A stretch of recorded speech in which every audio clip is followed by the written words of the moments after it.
Good morning and welcome to Coffee and Handicapping with Scotty. Hello, Patrick. Big day today. We're going to have a couple of guests on today, coming on in about an hour from now. So, but we're going to cover Del Mar and we're going to cover Taiwan. Good morning. We're going to cover, of course, Saratoga races coming up. And I might have some horses for you here. I was going to show you guys too.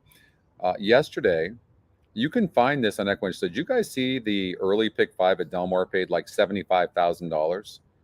And I just wanted to show you guys, like, look, I didn't use the one. Okay, so it's subjective handicapping. But the top two GSRs won. The one horse had a 16% and an EquinEdge morning line of 4-1.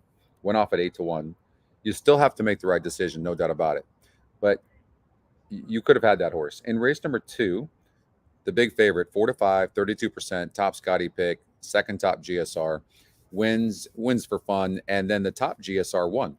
So top two GSRs came in first and second in the first 2 races. Here's what was interesting. Good morning, Lexi, Anthony, Oscar. Good morning. There's John. This is what was interesting. You guys see this big long shot that won yesterday? I just want to point out, you had to use Handy View to find this, but look, 51 GSR last time out. So you have a young horse, and then if you look, $114 horse, but look at the GSR. It went from 51 to 65. 51 to 65. So it was showing you that this horse wanted 2 turns. And this is not a key horse, but this is a horse you can include, And anyways, so James, good morning, Mike. It's going to be a good weekend, bro. Competitive races, 4 more days of racing here at Del Mar, including we show every single day, and excited, pumped up big time. Really excited about everything going on right now with EquinEdge as well. I did the In the Money podcast today with Peter Fornatail. Brady Klotz joined me today. That was a lot of fun having Brady on. And we covered the late pick 5 over at Del Mar. Some pretty cool stuff. So if you get a chance, watch the In the Money podcast. And of course, the simulcast today. Chrissy, good morning. There's Jay. I'm ready to. We're working on tools at EquinEdge to help you find some of these long shots as well. You still have to find them, but I mean, this is a 14-point jump in genetic strength rating right here. Best algorithm in all of horse racing. I think people are starting to see that. You would not believe how many people were talking about the GSR over at the NHC tournament. It was pretty cool to see. And a lot of people subscribed just because of the GSR alone. It's pretty neat. So the GSR is just an incredible thing. Mario, what's up? It really is. It's an incredible metric. Like, you could just go look at the top 2 GSRs came in first and second in yesterday. Look, 3 and 6. Or 1 and 5 here, 1 and 5. I mean, clear as well. Next race, 3 and 6, 3 and 6. Amazing. Now, on this one, really tough to find, right? But it had a good GSR. But this is the most important thing right here, is from a 51 to 65. I'm just looking at this for the first time. 2 horse had a 58 GSR. The 6 horse of Scotty Long Shot had a 64. And the Scotty's second pick over. You can just box the top 3. I think we all were in agreement that we thought that this 9 horse was vulnerable. And for a couple reasons. Dropping in GSR from 62 to 55 is suggesting that maybe this horse wasn't exactly a turf horse. There was some speed in here, and this horse also had the 9 hole going 5 furlongs. Yeah, we got this. We got this, Brady. Yeah, we need. I have yet to hit a pick 5 at Del Mar. Not that I've really focused on it, but I'm focusing on it over the next 4 days. So we'll cover the pick 5 today. And we got a couple of guests coming on. They'll be on at, about 23 minutes from now. Okay, 23 minutes from now. So special guest tomorrow as well. So going to be exciting. What I'm excited about is the young people in horse racing. People like Justin and Brady and our guest today and tomorrow, right? This is the future of the game, and we need a mixture. It's like, what are some of the best professional teams, like an NBA? They've got a mixture of young talent and veterans. Okay, same thing. That's what we need in this game. The young people bring an energy, but they need the experienced people as well, and it's just a perfect thing. Perfect thing. So we need that in horse racing, and it was really good to see Justin Musteri win the NHC. Okay, you got Jose Arias as well, right? And there was a few other young people as well. You had I forget her name, but she was fantastic. She was a finalist, one of the top 10. She was fantastic. You need the women as well. So we're going to promote the crap out of this game. The young people, we're going to get them on, and we're going to start, encouraging them. And then when we get these young people winning, like the NHC, like Justin did, it's incredible. Okay. So, and we have a better chance of them wanting to be in this game with tools like EquinEdge, right? Because they want information, they want it fast. The cool part about EquinEdge too is that you still handicap. That's the great part about it. Saratoga is coming up. We'll cover that. So we got a packed show for you today and tomorrow, and then we might even have a surprise guest on Sunday. I'm fighting really hard. What's up, Jason?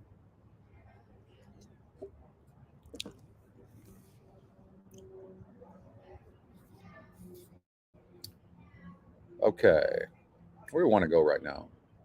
You guys want to just check out race number one? Should we do one? Or I was going to go to Saratoga. We'll go to Saratoga though. All right, first we got to get on today's races, don't we? Del Mar, race number one.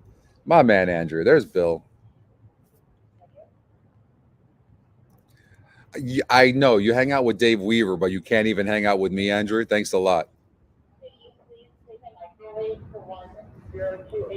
I know. 20 years.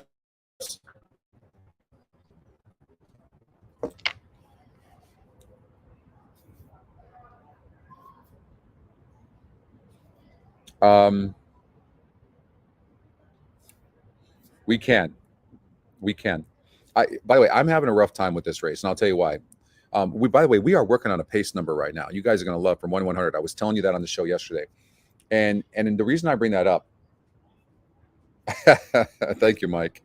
The reason I bring that up is because of this 8-horse Kono. You're going to have to make a decision whether this horse can clear or not. Because and I ran the simulated race, and it said that the 8 right there. And now it really depends on the jockey and how aggressive. But this 8 needs the lead. Now, if you think this 8 can clear, this is the play. But can it clear? I'm not so sure. So, because you don't know what the jockey on the 2 is going to do. Play chicken. You can see he doesn't pass horses. Is Umberto going to send? You can't trust Umberto to know what he's going to do. Anyway, I mean, he's a great jockey, but I don't know if he's going to send this horse to the lead or not. I don't know. Should he? He's not winning unless he does. Want to ask him? If I knew he was going to send this horse, especially from the inside, when the 8's on the outside, then I would throw the 8 out. That's the problem. All right, let's go to Saratoga. What's up, Keith? Kent in the house. Okay, you got it, Andrew. Gulfstream. Well, I'll be back at Gulfstream next week. Next weekend, I'll make an appearance over there, and then I might even do a show from over there. I'm not sure, but I'll be back home in Fort Lauderdale on Tuesday, so I'm excited about getting back. Okay, so initially when I looked at this race, I liked the 2 and the 4. I liked the 2 and the 4, and so let's take a look at Coastal Chaos as a first-time starter, Jose Ortiz and Todd Pletcher. First thing I want to do is see if Irad's in the race, and Irad is in the race and not on the 4. I would think Irad would have first call, and Irad's on a first-time starter for Rudy. One of the things I do, well, first of all, they're the top 2 picks, but one of the things I do as well is look, what's the horse bred for? So you see 7 furlongs, 8.5, 10, 4.5. So it's all over the place. So, but looks okay for 6 furlongs. But first of all, Irad doesn't get on a first-time starter unless he's live. just unless I've seen him get on talented first-time starters that needed 2 turns. We saw that yesterday. So this horse, EE Morning Line 8-5, Coastal Chaos, and the GSR Plus says, I mean, longer, right? You guys see that?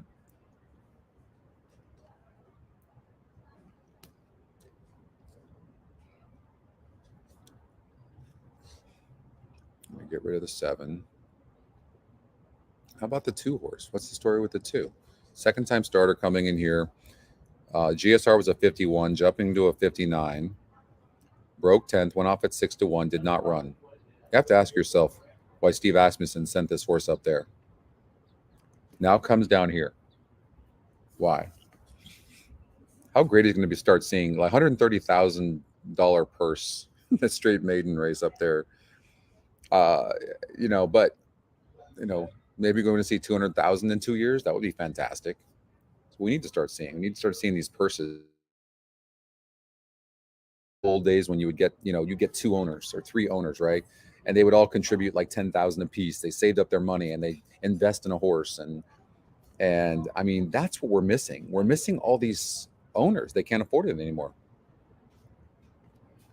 So sucks. I remember like when my brother and I, we got a horse, first horse I ever had. I'm like, how much money you got? He goes, I don't know. I can come up with 25,000. I'm like, okay, I can come up with 25,000. And we went in together and got a horse, claimed it. It was just like the best experience. You don't see that.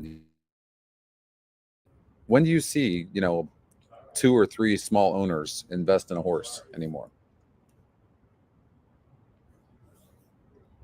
Plus, the horses just aren't as sound as they used to be, all the crossbreeding. But that's for another show. But I just think that somehow somebody in this industry has got to grab and go, how do we, we need more owners, because you start seeing small fields. What made me think about it is this small field here of 6 horses with the scratch. What's up, Sully? So we need smaller owners. We need them back in the game. Yeah, I mean the vets too. There's no control with the vets. I mean they're nuts. Not all of them, but you get these bills and they're just outrageous. And I'll tell you this is a big factor that nobody ever wants to talk about. And that is these horses break down a lot. Not like permanently break down, but they get hurt very easily and they aren't as durable as they used to be. Crossbreeding, Vern, good morning. Whatever you want to call it. Mike, good morning. First time. Oh, hey, Mike. I just saw that. It's really great to have you. But, all right, let's do a pick 5 over at Saratoga. I might even play this with you guys. I just got my ass kicked yesterday. God, it was terrible. I just couldn't do anything. So I'm just going to say add the 2 horse, which is the top genetic strength right now. I mean, this is not that strong of a group. The issue you have to worry about if you even just using these horses is the EquinEdge Morning Line on the 5 horses 7-2, and it's 3-1 right now. So this second, and it looks like hell on paper. Showed some speed. You see this a lot, just so you know, especially in the East Coast, where they run like this, and all of a sudden you can see this horse was only 5 lengths back, 5.5 lengths back at the second call, and then the jockey just let up, and then all of a sudden they go, okay, maiden special weight now drops in class, and you can see the SR was 50 and now 44. Oh, you're exactly right, Jay.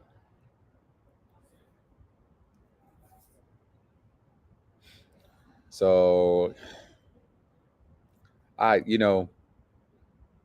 this is just one of those situations there. You hate in a small field like this to cover 4 horses, but I don't know what else you would do when you're talking about a first-time starter here, second-time starter here, who broke 10th from the rail, going on the dirt for the first time. This is a first-time starter. Wild Appeal's getting bet. Somebody's betting this horse that knows about this horse. That's for sure, right? So, I mean, I'd probably leave the 6 out, regenerate.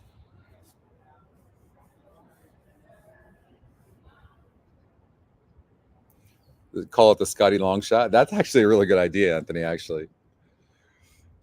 3-horse Bubble Rock, I think, is a single.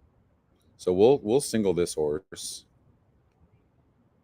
We'll go on here and 3, 4, 6, and 7.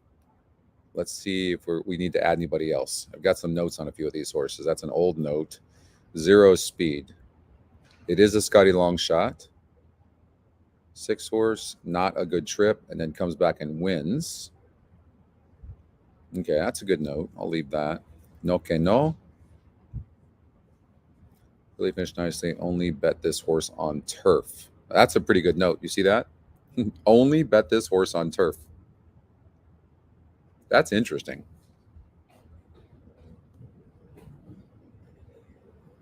Look, that's sick. That's a big difference in morning line. But at my note, that's a strong note.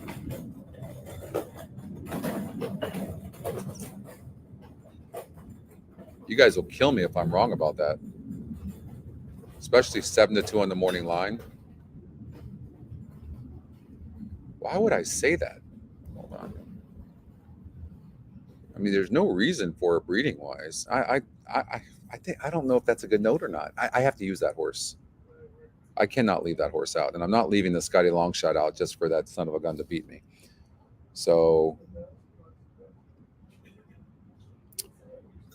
all right, let's see here. So I've got the 5 and the 7, top GSR. Got to use that.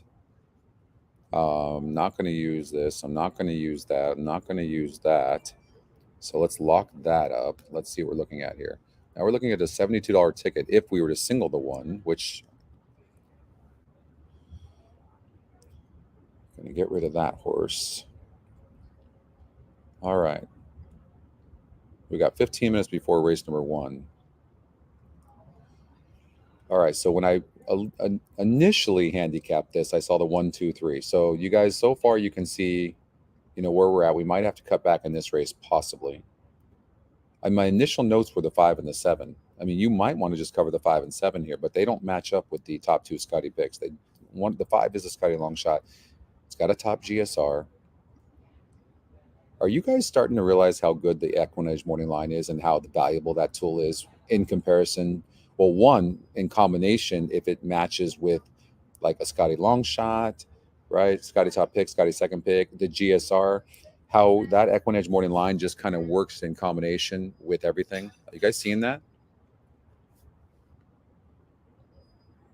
Very, very important. Can show you examples of this all day long.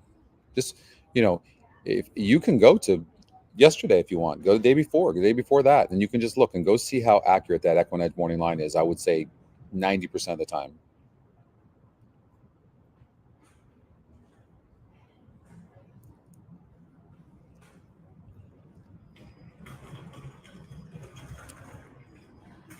But as far as here goes, so okay, I'm going to break. We're going to have to look at this a little bit closer. All right, so let's see what we're looking at. The 4 horse. This is a 6 furlong race, and the horse clearly needs the lead. Clearly.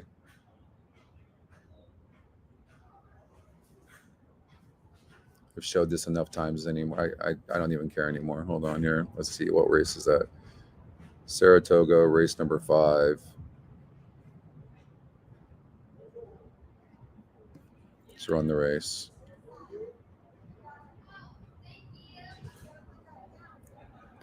So I don't really see anybody getting a really clear lead, you guys, and it shows the 1 finishing very fast in the 2. And those are the top 2 Scotties as well. So 4 needs the lead. Did you guys see the 4 clearing? I didn't see the 4 clearing. So maybe the type of horse to try to beat. 1 for 1 at the surface and distance. I'm sorry, no, that's the 7 horse.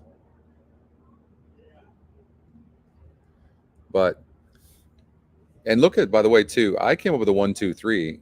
The system had the 1 and 2, the simulated race, and the 3's right there. I mean, so you have a lot of metrics matching up. A lot of metrics lining up. The 3-horse, the Scotty Longshot. Let's see here. The EquinEdge morning line is 12-1, 10-1. And by the way, too, I need to explain. Just because you don't see the 3-horse having a lower EquinEdge morning line does not mean that this horse can't win. What's up, Pat? There's Cindy. Hey, Cindy. Number 9, race 4, James. Let's see here. Mr. Kringle. The horse's form is good, fits here. Top Scotty pick. I'm using it. I just think the race is wide open. EquinEdge morning line is 5-1. You can see by the EquinEdge morning line, it's just like wide open. So,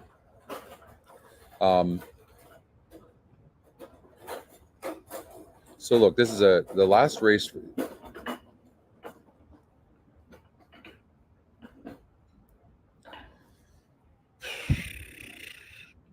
Okay, the Scotty Longshot is an interesting algorithm because when I look at this horse, I see, okay, it broke its maiden at 11-1 against a 34 group. This is a 46 group. Then moves up to a 56 group, doesn't get bet, doesn't run. Makes sense. Then drops to a 46 group, which is still above breaking its maiden barely on a 34 group, doesn't run, and then doesn't run against a 54 group. I hate this horse. That being said, it runs good in the simulated race, and these are the types of damn horses that beat you, and the Scotty Longshot wins all the time. The horses that you can't see. Good morning. Right? So, and then the 1 horse is the one a single. If you don't think, look at the 5-1 in the morning line and 9-5 on the EquinEdge morning line. Top Scotty pick. But against 44 average SORs, only 2 third-place finishes. Right? Just broke his maiden. We know that only 5% of these horses come back to win. But we do know this is a weaker group. But this is tougher than what he faced last time out. You see what I mean? Like, anybody else liking this 2-horse? Right? Broke its maiden 3 back, and that was a 54 group last time out. This horse, if I'm singling a horse, it's not the 1, it's the 2. I like the 2. Matter of fact, for those of you that don't want to play a bigger ticket than $72, I'm going to recommend this. Scotty's second pick, Debo.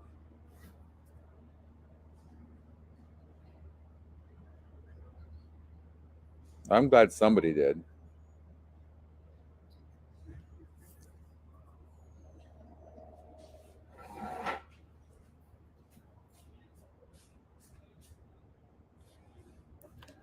Yeah, no, they are. Hey, Joe, good morning.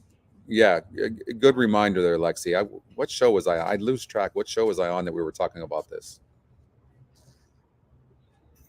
Oh, I think Brady and Justin might have been talking about this yesterday. Yeah, they aren't hitting. This horse looks like hell on paper, but these horses do good. It's the Scotty Longshot. You remember, here's another way of looking at the Scotty Longshot. We know that the Scotty Longshot algorithm is looking for 6-1 on the odds makers morning line or higher. So it can't choose the 1. It can't choose the 5. It can't choose the 2. It could have chosen the 4. It could have chosen the 7. It could have chosen the 8, and it could have chosen the 3. So it did not take the 4, 7, and 8. It chose the 3. Right? So Rob Atris and Santana are 50% in 12 tries on the 1. 5-1 in the morning line, 9-5 on the EquinEdge morning line. So, this horse is extremely live, but statistically speaking, first time horses that break the maiden for the first time don't come back to win very often. And this horse doesn't have any speed, and they're going 6 furlongs, cutting back, and the horse is not a good breaker. So, I think, and then from the rail, I think the 1 is a horse to try to beat, which makes me like the 2 that much more. Who else would you choose? I think the 2 is a single. But yeah. But if I'm using 3 horses, I'm using the 1, 2, and 3. I just don't know about the 3.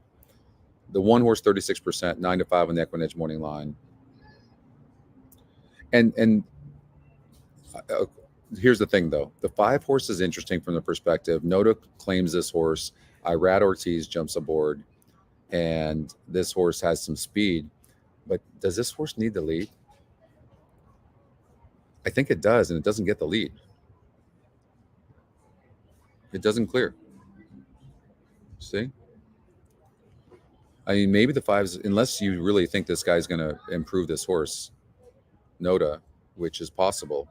The only reason to play, and 9-5 on the morning line, but 3-1 on the EquinEdge morning line, which is a negative. So the only reason to really play this horse is you think the improvement's going to come from Noda. Can the horse rate? I mean, maybe it can, but it never has.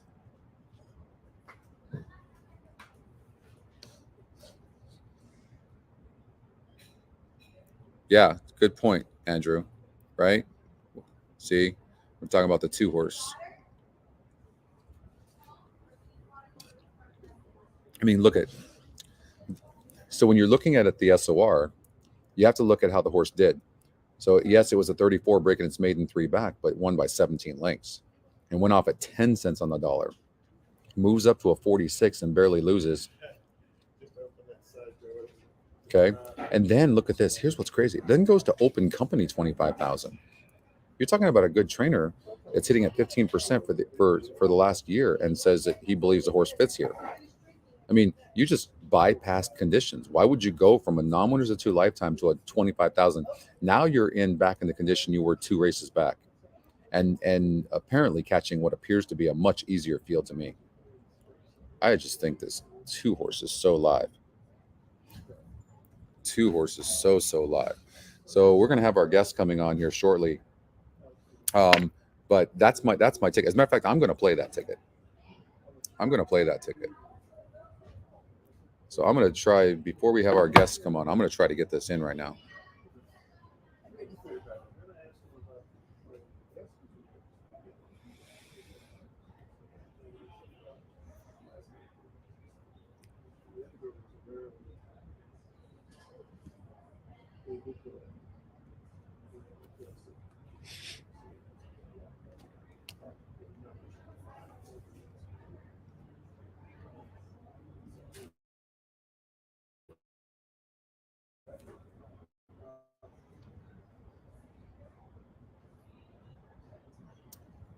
Pick 5, 1, 2, 4, 5, 1, 2, 4, 5, with 3, with 1, 3, 4, 5, 6, 7, which is an all, with 5, 7, 9,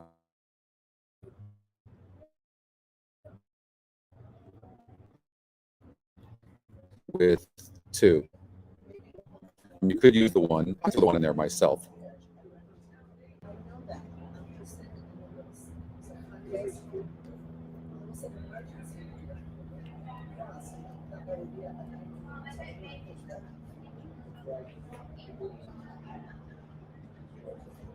All right. So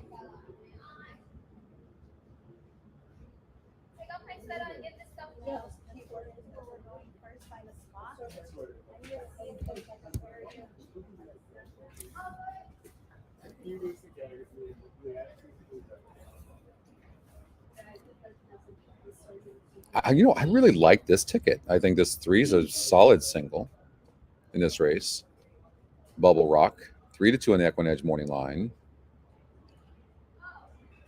Very good GSR. 6 horse Old Foe, first time starter. You just don't know. Luis Saez aboard. I mean, maybe if you are alive going into this second leg, maybe just do an exacta box or just do an exacta 6-3. This is the horse I'd be worried about a little bit. Scotty's second pick is a first time starter with Wesley Ward and Joe Rosario. So you do have to worry about that, those 2. And then you have all right, so there is some stuff to worry about. I mean, you have a 1, a 4 horse who's a Scotty's do. And so yeah, a couple of horses. But Rocks and Keanon is, yeah, there's some other, I'm not going to lie. The more I'm looking at starter here, first time starter here, and then the top is first time starter. Interesting. Yeah.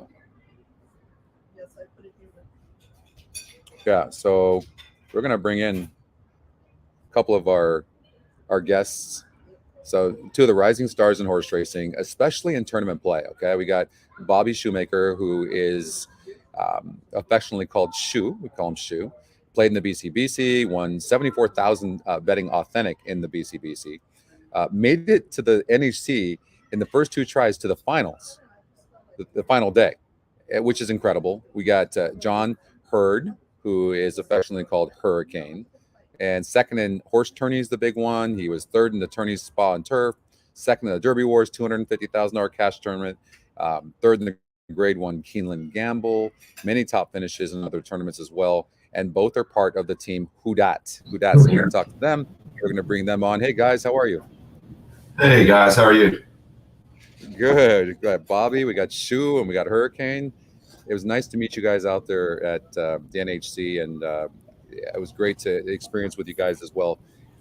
Yeah, I mean, what a great opportunity that was. I had a lot of fun with you guys. That was awesome. So Shoe, tell us a little bit about yourself and how you got in the game. Sure. Originally from Southern Virginia. My dad started taking me to the racetrack when I was 5 years old. We would drive 3.5 hours to Charlestown on the weekends. I think I enjoyed the rides more than the actual races itself.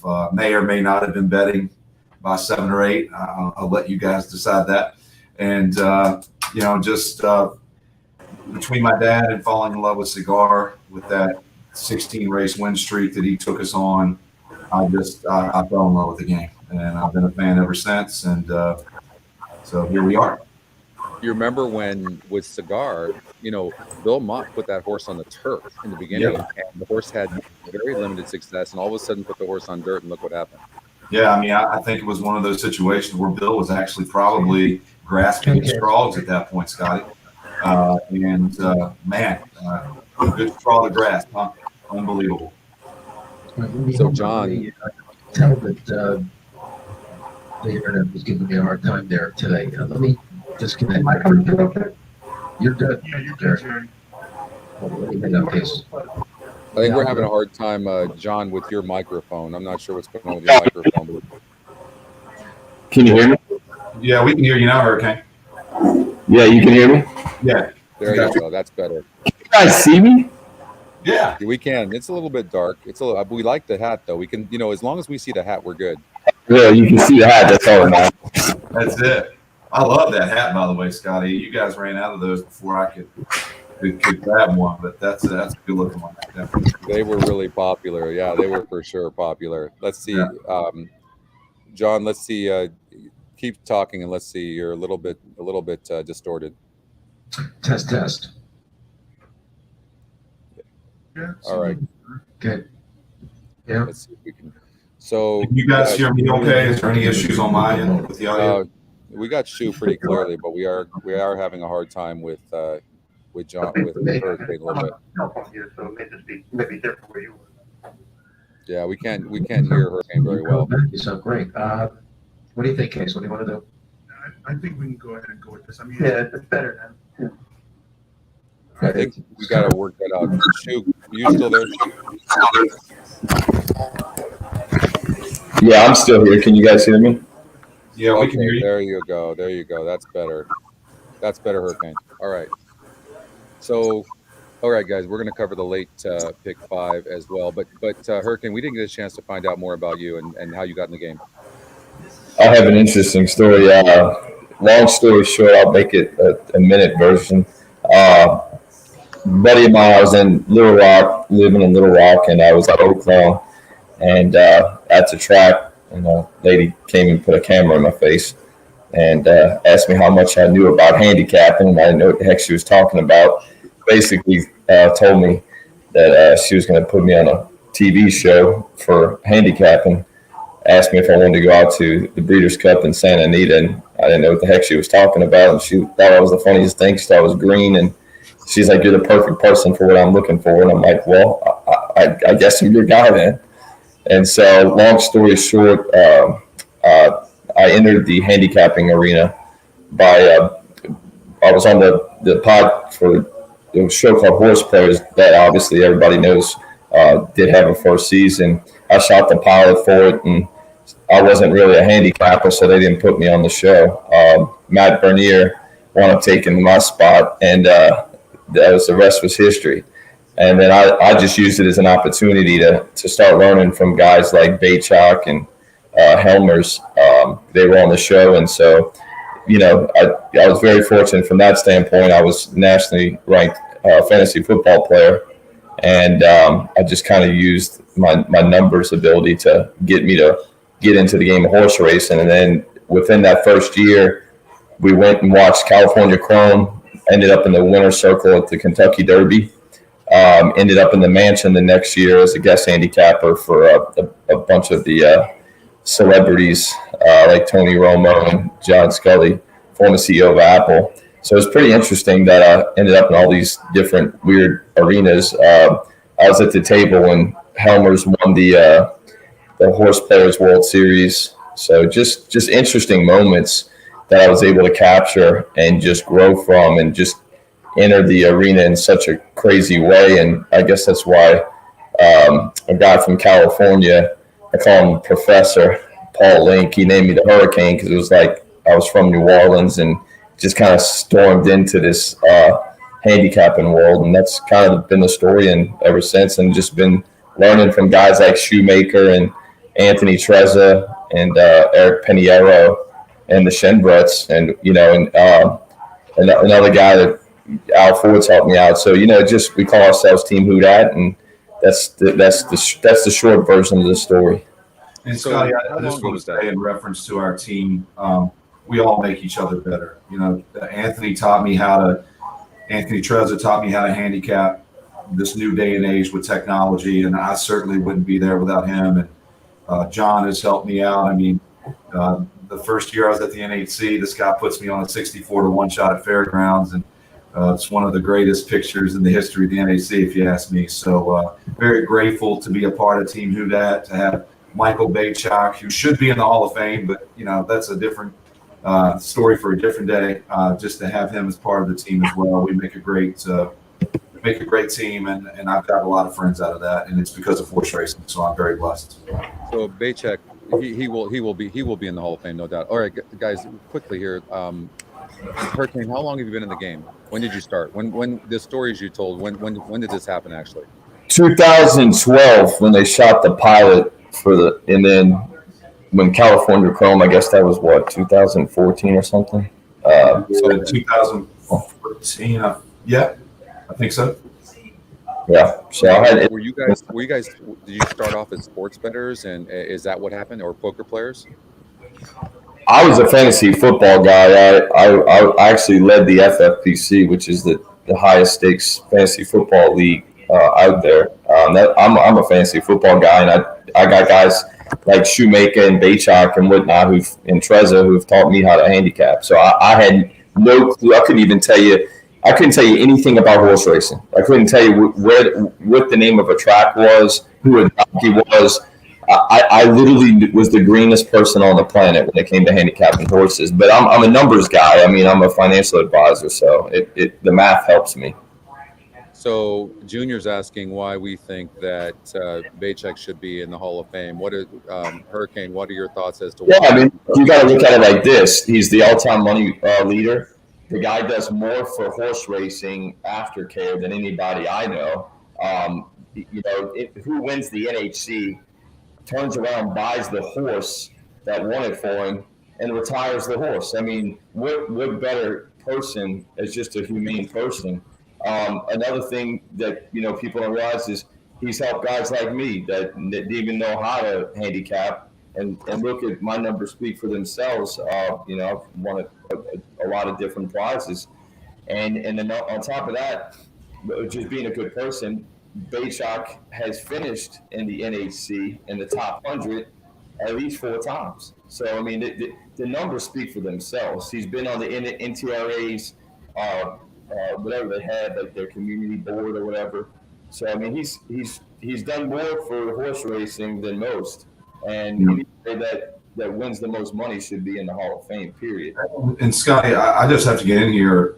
Anybody that plays the NHC, and Hurd can attest to this, it's the hardest tournament in the country. Okay, it's 3 days of misery. to be quite honest, as far as grinding all these racetracks to look at. And for me, I personally think if you win the NHC, you should be in the Hall of Fame because it's harder than the BCBC. It's harder than the big one. Now, those might be my strengths playing cash, but the bottom line is the NHC is the hardest tournament we play in this country for horse racing. Michael Bachok won the NHC. He's the leading money earner, as John alluded to.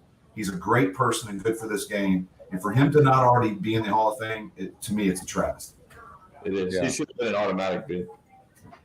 Yeah, he will be. I mean, he was obviously whoever wins the NHC is usually the player of the year as well. So I think I don't know his entire resume, or I'd bring it up right now because but he definitely deserves to be in that. I know for sure.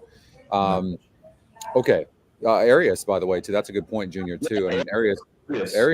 I think Arias should be in the Hall of Fame even in this young stage right now. I mean, he wins the NHC. He gets second this year. I mean, who knows? I mean, I'm sure it's going to be done one day, but that was pretty incredible. Yeah, I mean, he's one race away from doing it. I don't know about you, Hurd, but he would get a vote from me. Oh yeah. Yeah, and Jose's a good dude. He's a nice guy. So I would definitely vote for him as well. How exciting was the NHC this year? I mean, can you guys? I don't know if you can put into words what for people that haven't been to the NHC. Bobby, Shu, can you try to explain what the NHC, if you can, not even the non-emotional side, but what makes the NHC so good, and the energy in that room was just off the chain. I mean, whether people agree with it or not, it's our Super Bowl, and you've got to be, Scotty. You can't be good. You've got to be great. And then even when you're great, you still may not win. I mean, Jose was the best player for 3 days. And that's no offense to Justin. Great kid. Unbelievable pick on the 5 at 19 to 1 the last race. But it's so difficult. And the energy that you're referencing is because we all are tired. We're all sleep deprived. We're all in there trying to pick winners. We're all kicking ourselves over certain picks we did or did not make, or a bad trip, or you and I talked about our Chad Brown horse, the one late in the day on Saturday. Yeah. I mean, you appreciate others that can be creative to find long shots. It's unlike any other. And you put all of us into a room, especially when you get late in the day on Saturday, right? When we're feeling the pressure, we're feeling the heat, we're trying to make that top 56 cut line. It's nothing like it. And I'm going to do everything I can to make it every single year, because it does things for me, despite how hard it is. It just does things for me that are just undescribable. And to be a part of what is without question the greatest NHC in the history of this tournament's existence, and to be with John and to be with you and to be with Steve Bick. And I was on Steve's show earlier today, and he and I both agree. I mean, you can't make a story like we saw on Sunday. It's incredible, and it just proves why horse racing is the greatest game in the world and how much I love it. Go ahead, John. Yeah, I mean, look, we're sitting there, and where else can you be where a former champion is live on the air in Ray Arsenault and calls the 5 horse to win the race, and this kid chooses the 5, and the bomb comes in. I even looked at Michelle Ravencraft before the race, and I said, with 3 races left in the tournament, I said, well, a bomb's going to come. One of these races, if not the last, it's going to disrupt the leaderboard, and we're all going to be talking about it. And sure enough, it happened. And kudos to the kid. I mean, he made a tough choice. I'm sure he talked to his dad and his uncle, and they came up with, what horse they felt they could get above, that they wouldn't be blocked on. And I mean, look, kudos to them. They chose the right horse, and the kid's the youngest person to ever win the NHC. I mean, at that age, think about that. 26 years old, living in Chicago. He's, I think he mentioned he's getting married, buying a house. I mean, what more can you ask for? I mean, this kid's, got a long career ahead of him.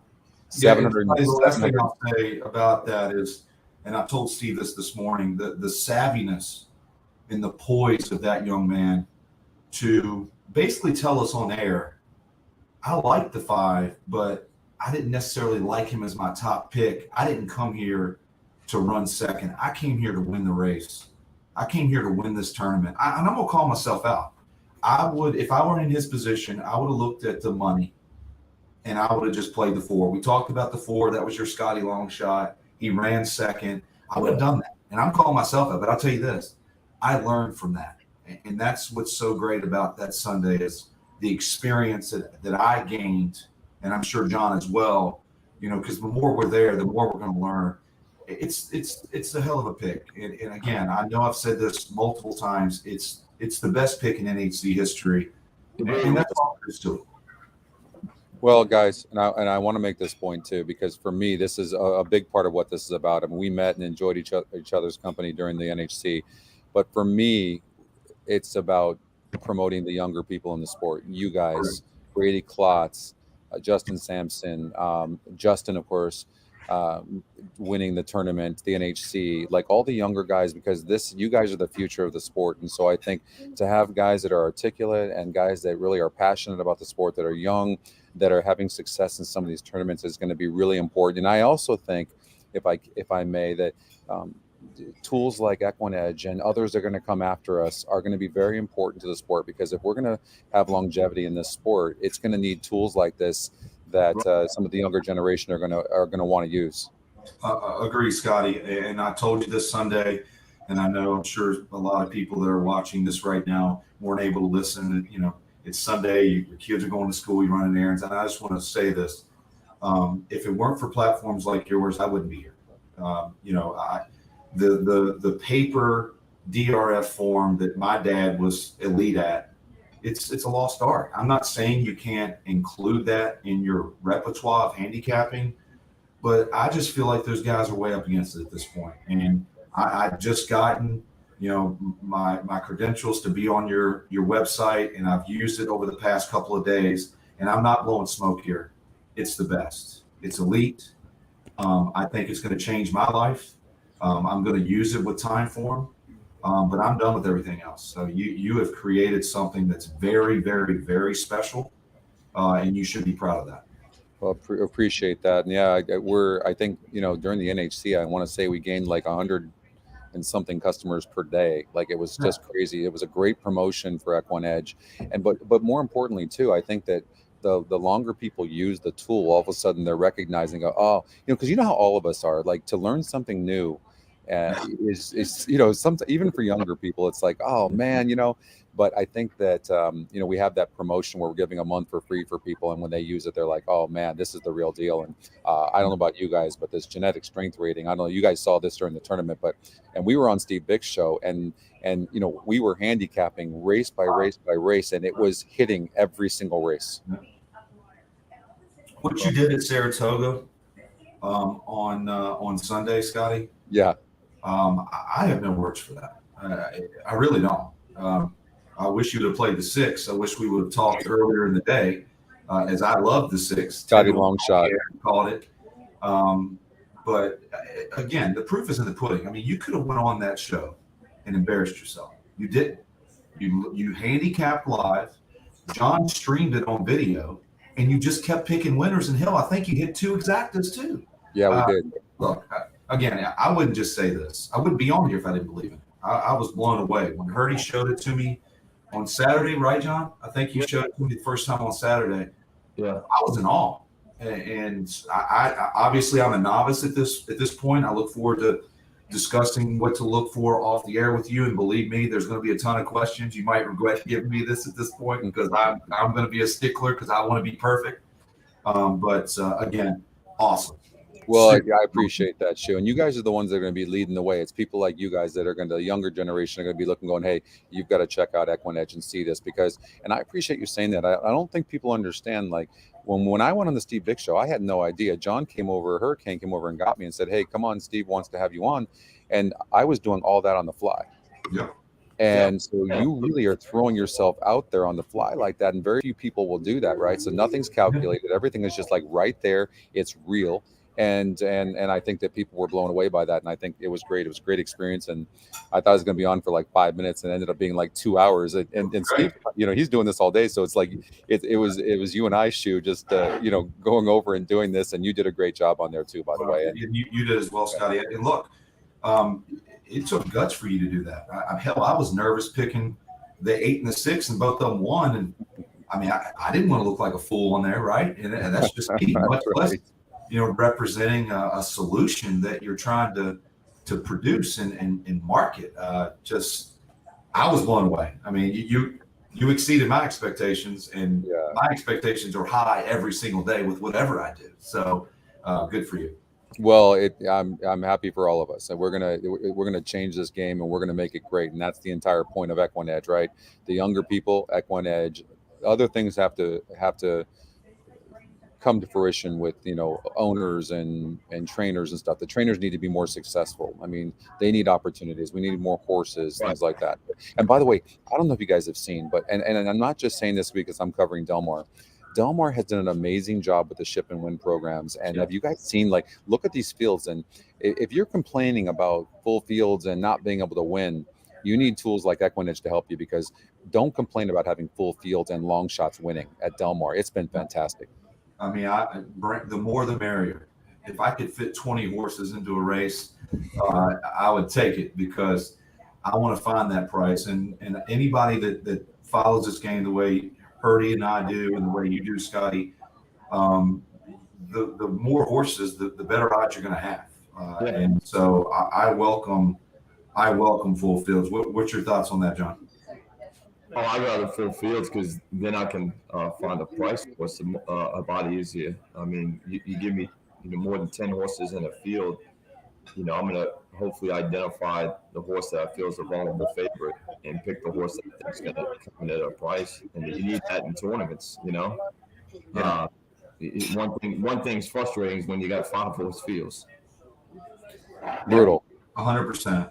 Brutal. 100%. Can't play And the last thing I'll say about that is that I've been very successful with front end speed in large turf races specifically. I feel like, especially in New York, I feel like it's such a distinct advantage when you have full fields and Chad Brown takes all the money, and you can find that price source that's more forward on the lawn. Del Mar's a little bit more aggressive, but nonetheless, especially with full fields, tripped is a lot, right, Scotty? It's a whole heck of a lot. Well, you need to know where the rail's at, right? It's very important. You need to know where the rail's at. Whatever you do, you need to understand it. Understand if the rail, like at Del Mar, is 30 feet or out, that means it's a lot more narrow, and you need to have tactical speed or front running speed.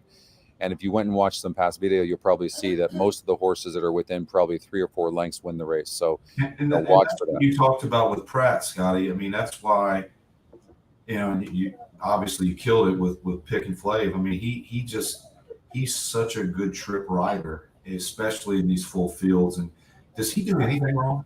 I mean, it just feels like he's just incredible. I would still take Irad, but I understand your reasoning for taking Pratt. Oh man, I tell you what, Pratt. I've been watching too much of it. He can put a horse in a position that just nobody else can do. It's impressive to watch. But all right, guys, we're going to head on to the pick 4 right now, or the pick 5 here. I know Hurricane. I'm assuming you looked at this. I know Shu did. I got Shu's picks.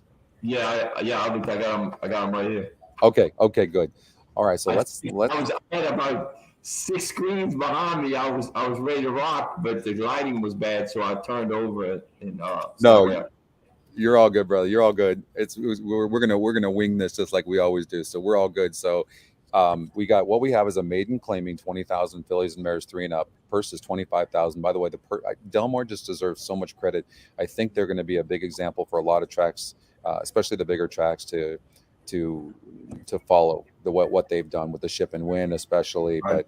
But they've done a really good job. But purse is $25,000 for a maiden claimer. That's good. That's about as high as we've seen in Southern California. So and it's not cheap to train horses here in California. So and own horses in California. So you need these purses to be high, and that's a big factor. So I'm not in that part of the business, so I don't fully understand how it all works. But I just know these purses need to be higher. So, okay, race number 4, Shu, I know you started with the 4 and the 6, Naughty Evelyn, the 4 horse, and the 6 horse is Big Moon, who's the top GSR, by the way, by 11 points. Right. Let's talk about those 2 horses, please.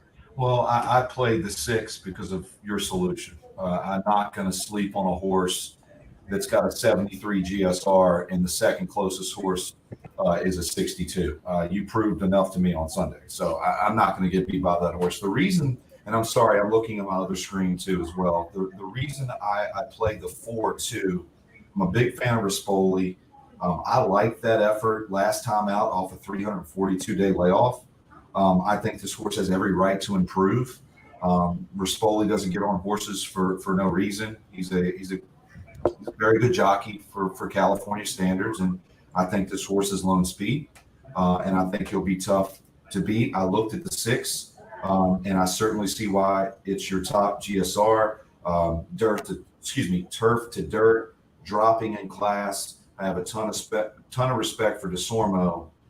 In my opinion, I know it's a tough race, but I think if you take the 4 and the 6, you can get out of here with success. But I am intrigued with what Hurd thinks, because I'm going to play this pick 5, and if he has other opinions, I certainly welcome those. I will say this too, and then John, we'll get to you, but the negative side for me is the EquinEdge morning line on this horse is 8-1 from the odds maker 7-2. Right. And I'm looking at this horse and I'm going, okay, well, why is that? Well, here's the thing, and I think it's important to note the thing about the SOR, the strength of race for us, is when you look at the 6 horse, and I've got the handy view up right now. That was a 50,000 maiden claimer, and what made me think of it is you brought it up and saying it's a drop in class, and normally it would be, but the SOR is suggesting that this 20,000 maiden claimer is tougher than what that 50,000 maiden claimer was, right? And so now I will say this that this horse had the 10 post going a mile. That's not a good place to be at Del Mar on the turf. So I think you can forgive that, but there's a little bit of mixed feelings. But there's no way I am also letting a horse that's 11 points higher on the GSR beat me. Yeah. But the EquinEdge morning line is throwing me off a little bit on this horse. But this is why the metrics, when they do line up, you might have a single. They're not lining up here, so I think it's a more wide open race. But Hurricane, what are your thoughts here on this race for? Man, I gotta side with you guys. I mean, you look at, I think that Rispoli is going to be on the sole lead. That's my opinion. Yeah. Especially off the layoff, the horse looks ready to rock. My first choice would be the 4. If we're playing a pick 5, I'm going to throw in the 6 just because it had the 73 there. And I'm an 11 player. I'd never leave 11s out. It could be 50-1, and I'm not leaving an 11 out. So for me, those are the 3 that I identified in this race. You asked me who's going to win. I have to say Rispoli. He's pretty dangerous over there. So I'm leaning the 4. Yeah, Scotty, I mean, if it weren't for your solution, I would single the 4 here, which is where I feel like your solution is now a game changer, because you don't know how many times, I mean, seriously, that I've hit 3 or 4 or 4 or 5, and then I go back and look at the horse that knocked me out, and I'm kicking myself. So I'm pretty confident the 4 is going to win this race, but there's no way I couldn't include the 6. And like you said, now he's drawing the 6 hole. He gets a better trip. So those are my 2 to 4 6. Yeah. And by the way, guys, I did run the simulated race earlier this morning, and it had the 4 horse going gate to wire and second off a layoff, and coming back at what might even be an easier group, although the SOR says it's pretty similar. But I do think the 4 is getting the lead. And you're looking, here's the other thing you have to consider. You need to find some of the other metrics like the GSR or the Scotty long shot and things like this, because the top win percentage in this race, guys, is the 11 at 19%. I mean, right. It's telling us that this race is wide open. And then the EquinEdge morning line, the lowest morning line here is the 11 horse as well at only 4-1. If this race is not wide open, I don't know what is. Yeah, I mean, now you're making me wonder. I don't see it, but I'm a big workout guy, Scotty. I think you knew that based on Sunday's conversations. And I mean, that last workout on August 25th, 4 furlongs and 48 flat, 2 of 23. I mean, that's fast for a maiden claimer, especially at the $20,000 level. So maybe I should go 4, 6, 11 here, but nonetheless. Well, and I will tell you this, I think 11's top Scotty pick as well. So that's an algorithm. This horse really finished with interest and broke 8th of 10 horses. Yeah. I absolutely dread this 11 hole though. Look at the starting point, guys. I mean, this is right where the finish line is basically. And that 11 is going to be way out here. Like, I mean, that is not going to be easy. As a matter of fact, like I automatically will put a note on this 11 horse and just say, because I don't want to miss it. Had the 11 hole, you know, and I'll put brutal on there. No matter if it wins or it's still a great note to put on this horse, because Right. this is not a good place to be. And I want to catch this horse next time. And I'll tell you what, when people are handicapping, it's very important to look at the post. You see here on the handy view, you see like last time broke from the 6th hole from 10 horses and broke 8th and still finished like it did. So that was a pretty good trip. But now has the 11 hole. So you could catch this horse. Let's just say the horse doesn't run good today because of that post. You might catch this horse at any kind of number next time out it runs. Oh, yeah. 10, 15 to 1, maybe even higher. There's definitely something here. I mean, the horse did not run poorly last time out, and Drayton rode him last time and sees fit to get back on. So maybe it is 4, 6, 11 for me, but I think the 4's got a distinct advantage from a pace standpoint. Scotty. Okay, now we're going to go real quickly. We're going to sidetrack, so I'm going to throw you guys off a little bit right here. Oh boy. We're going to go to Saratoga race number 2, and I can. All right. I can carry this too, but if you guys have got EquinEdge up or whatever, we got so I gave out a pick 5 ticket here at Saratoga. Now we hit the first leg with the 1 horse, the first time starter that Rat Ortiz was aboard, but there's some interesting horses here. I really want to pick your guys' brains on first time starters and how maybe EquinEdge has helped you change your mind on how you approach first time starters, because most of the EquinEdge customers would tell me it was a game changer. I didn't want to play first-time starters or horses doing something for the first time because I didn't have any tools. I think the GSR takes care of that. The EquinEdge morning line takes care of that. The Scotty picks take care of that. The win percentages. I think now, like in races like this, now I'm not feeling bad or great. I'm feeling a little nervous because Bubble Rock had 1 race, is 42% to win the race. The EquinEdge morning line's 3-2. Right. But you're talking about Old Foe, who's got a 68 GSR, getting bet right now. EquinEdge morning line's 5-1. This 6 horse is fantastic. Also, I don't know if you guys have seen first-time starter Scotty long shots, 30-1, 20-1, does not matter. These horses win. And Determined Charm is a first-time starter. The fact this horse is 19-1 doesn't sway me. And the reason is because there's so many horses here to play that a horse like this is going to get lost in the shuffle. And then you have a horse like the 10 horse, who's Scotty's second pick, first time starter, Wesley Ward, Joe Rosario, a bit dead on the board, but the horse was 5-1 on the morning line, but 7-2 on the EquinEdge morning line, a bit of a low GSR. But I'm just wondering how you guys approach a race like this. Go ahead, John. Yeah, sure. So I have a secret I'm not going to give out on air on firsters, but but I will say this race, I have the 3 on horse tourneys. I like the 3 in this race, but if there were firsters that I would have played, I try to look at the workouts on firsters without giving too much information away. The 4 and the 2 in this race at Saratoga are both first timers that have good workouts. So if I'm playing a tournament in a race like this, if it's a smaller field, I'm choosing the 3. If it's a bigger field, I'm likely going to go with whoever has the highest odds between the 4 and the 2. In this case, it's likely the 4, without knowing what the odds are currently.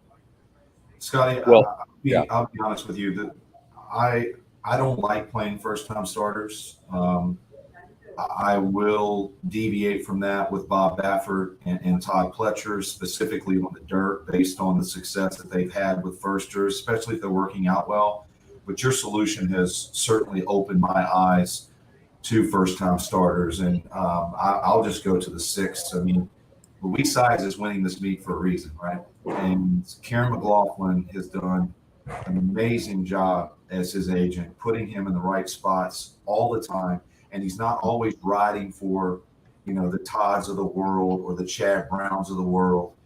He's just doing an amazing job. Karen is a Hall of Famer, not only from a training standpoint at this juncture, but also a jockey agent. And I mean, you can't make up 4 furlongs and 47 4/5, right? Out of the gate as well. And that is extremely important going 5.5 on the line. Okay. And I get why Brad Cox, the super trainer, is the favorite. But from a tournament play perspective, I like the 6 quite a bit. And if you can get, $10+ in a tournament, I think that's a steal. So I would definitely roll with the 6. But again, I'm not necessarily finding the 6 as quick as I have without your solution. It would take 10, 12, 15 more minutes to really make a decision, but your solution influenced me. Then I see Luis, then I see these workouts, and I say, okay, all systems go. Right. So, guys, got a question for you. So Cindy has been a customer of EquinEdge. I want to say 3 months, but she's had unbelievable success using the tools, the platform. She just seems to have a knack for being able to use these tools. But she does not like first-time starters that their most recent workout going into a race is from the gate. Like the 6. So she would not be a proponent of the 6, although it's a top GSR. And being on the show and Cindy being on and watching these, I don't have an opinion yet, but I will say this: you don't see many of these types of horses working out, and I know this. And I'm gonna work with John on this as far as the algorithms are concerned. It's just trainers that know how to train a horse getting into the gate is a very important thing, because I was reading up on that, and when horses when they have bad experiences in the mornings going into a gate, usually they bring that to the racetrack. But do you guys do you have a way of handicapping horses like this, and what do you feel about a horse having a gate work before its first race? Go ahead, John. Yeah, so one of my mentors, Eric Pompano Piniero, one of the things that when we play contests, he's taught me over the years is the gate work is key, because it settles the horse. The horse is used to getting in that. It's like I teach my son. He's 7. He just turned 7, and he plays little baseball league. Well, if I never put him in the situation and put him in the batting cage or in the batting stance, how is he going to know how to bat the ball? So it's the same principle with a horse.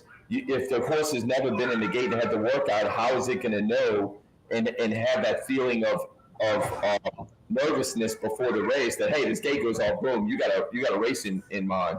So I love when I see that. And I got to give Eric credit, because that's one of the things I look for with these firsters, is to see if they had a gate workout.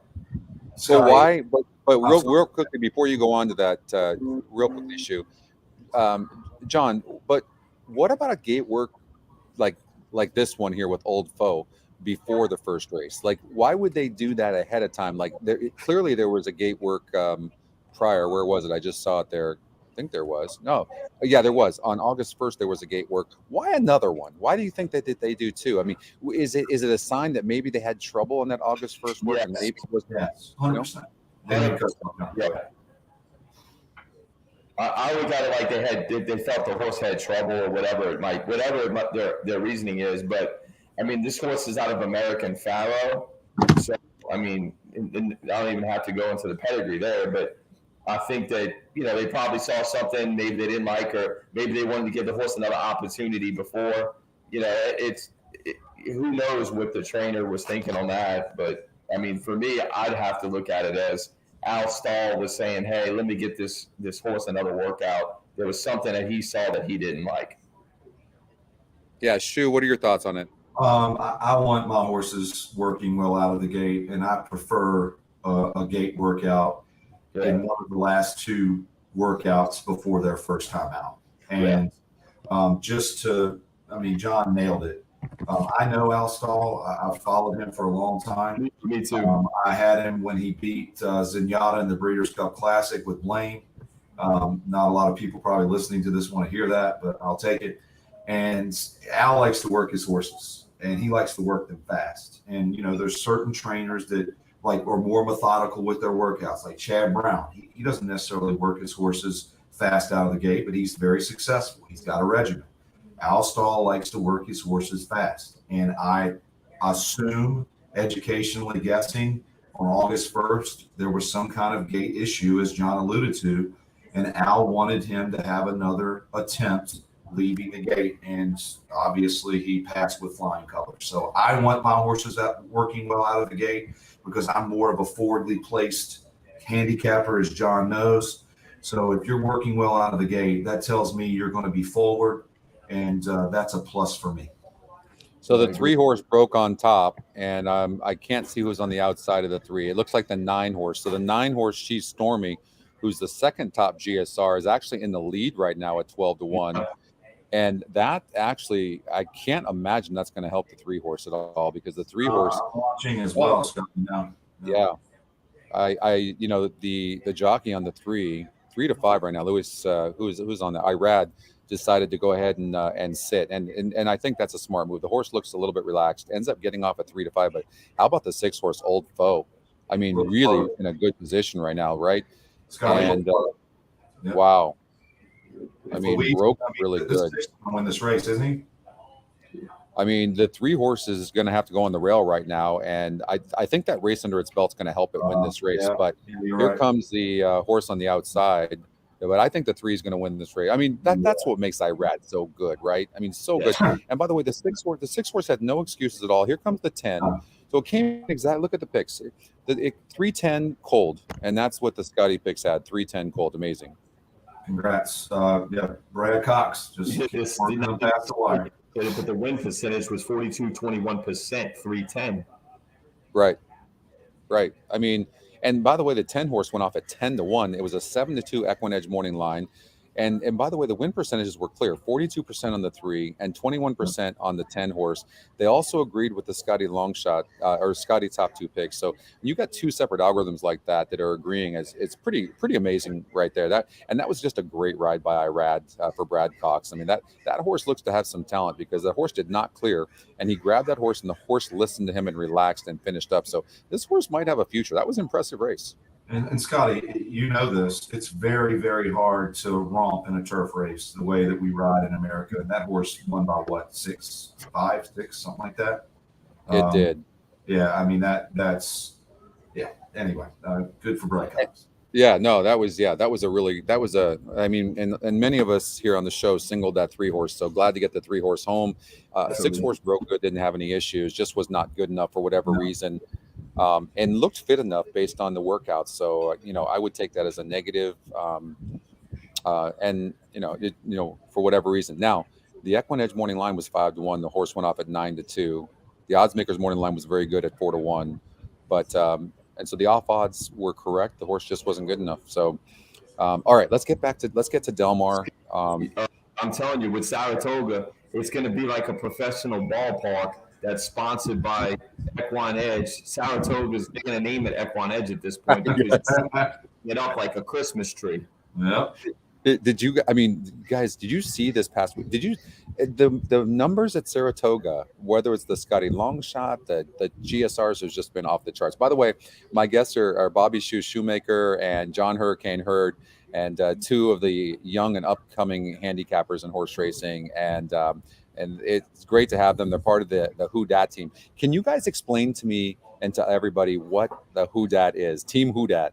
Go ahead, John. This is all Jay Hurd here. So, all right, so I got you. All right, first of all, I got to give a shout out to my boy Jared Black. He's listening in. He's from Arkansas, and I live in Little Rock, Arkansas. But basically, I'm from New Orleans, and Baychalk is from Baton Rouge. And, we have back home in Louisiana, obviously we've been through a lot with hurricanes and whatnot. I got 10 of my family members here at my house in Little Rock right now that some of them I had to drive home and get this week. So, yeah, I'm surprised that they're actually calm. I told them, hey, go shopping right now because I got to be on a podcast.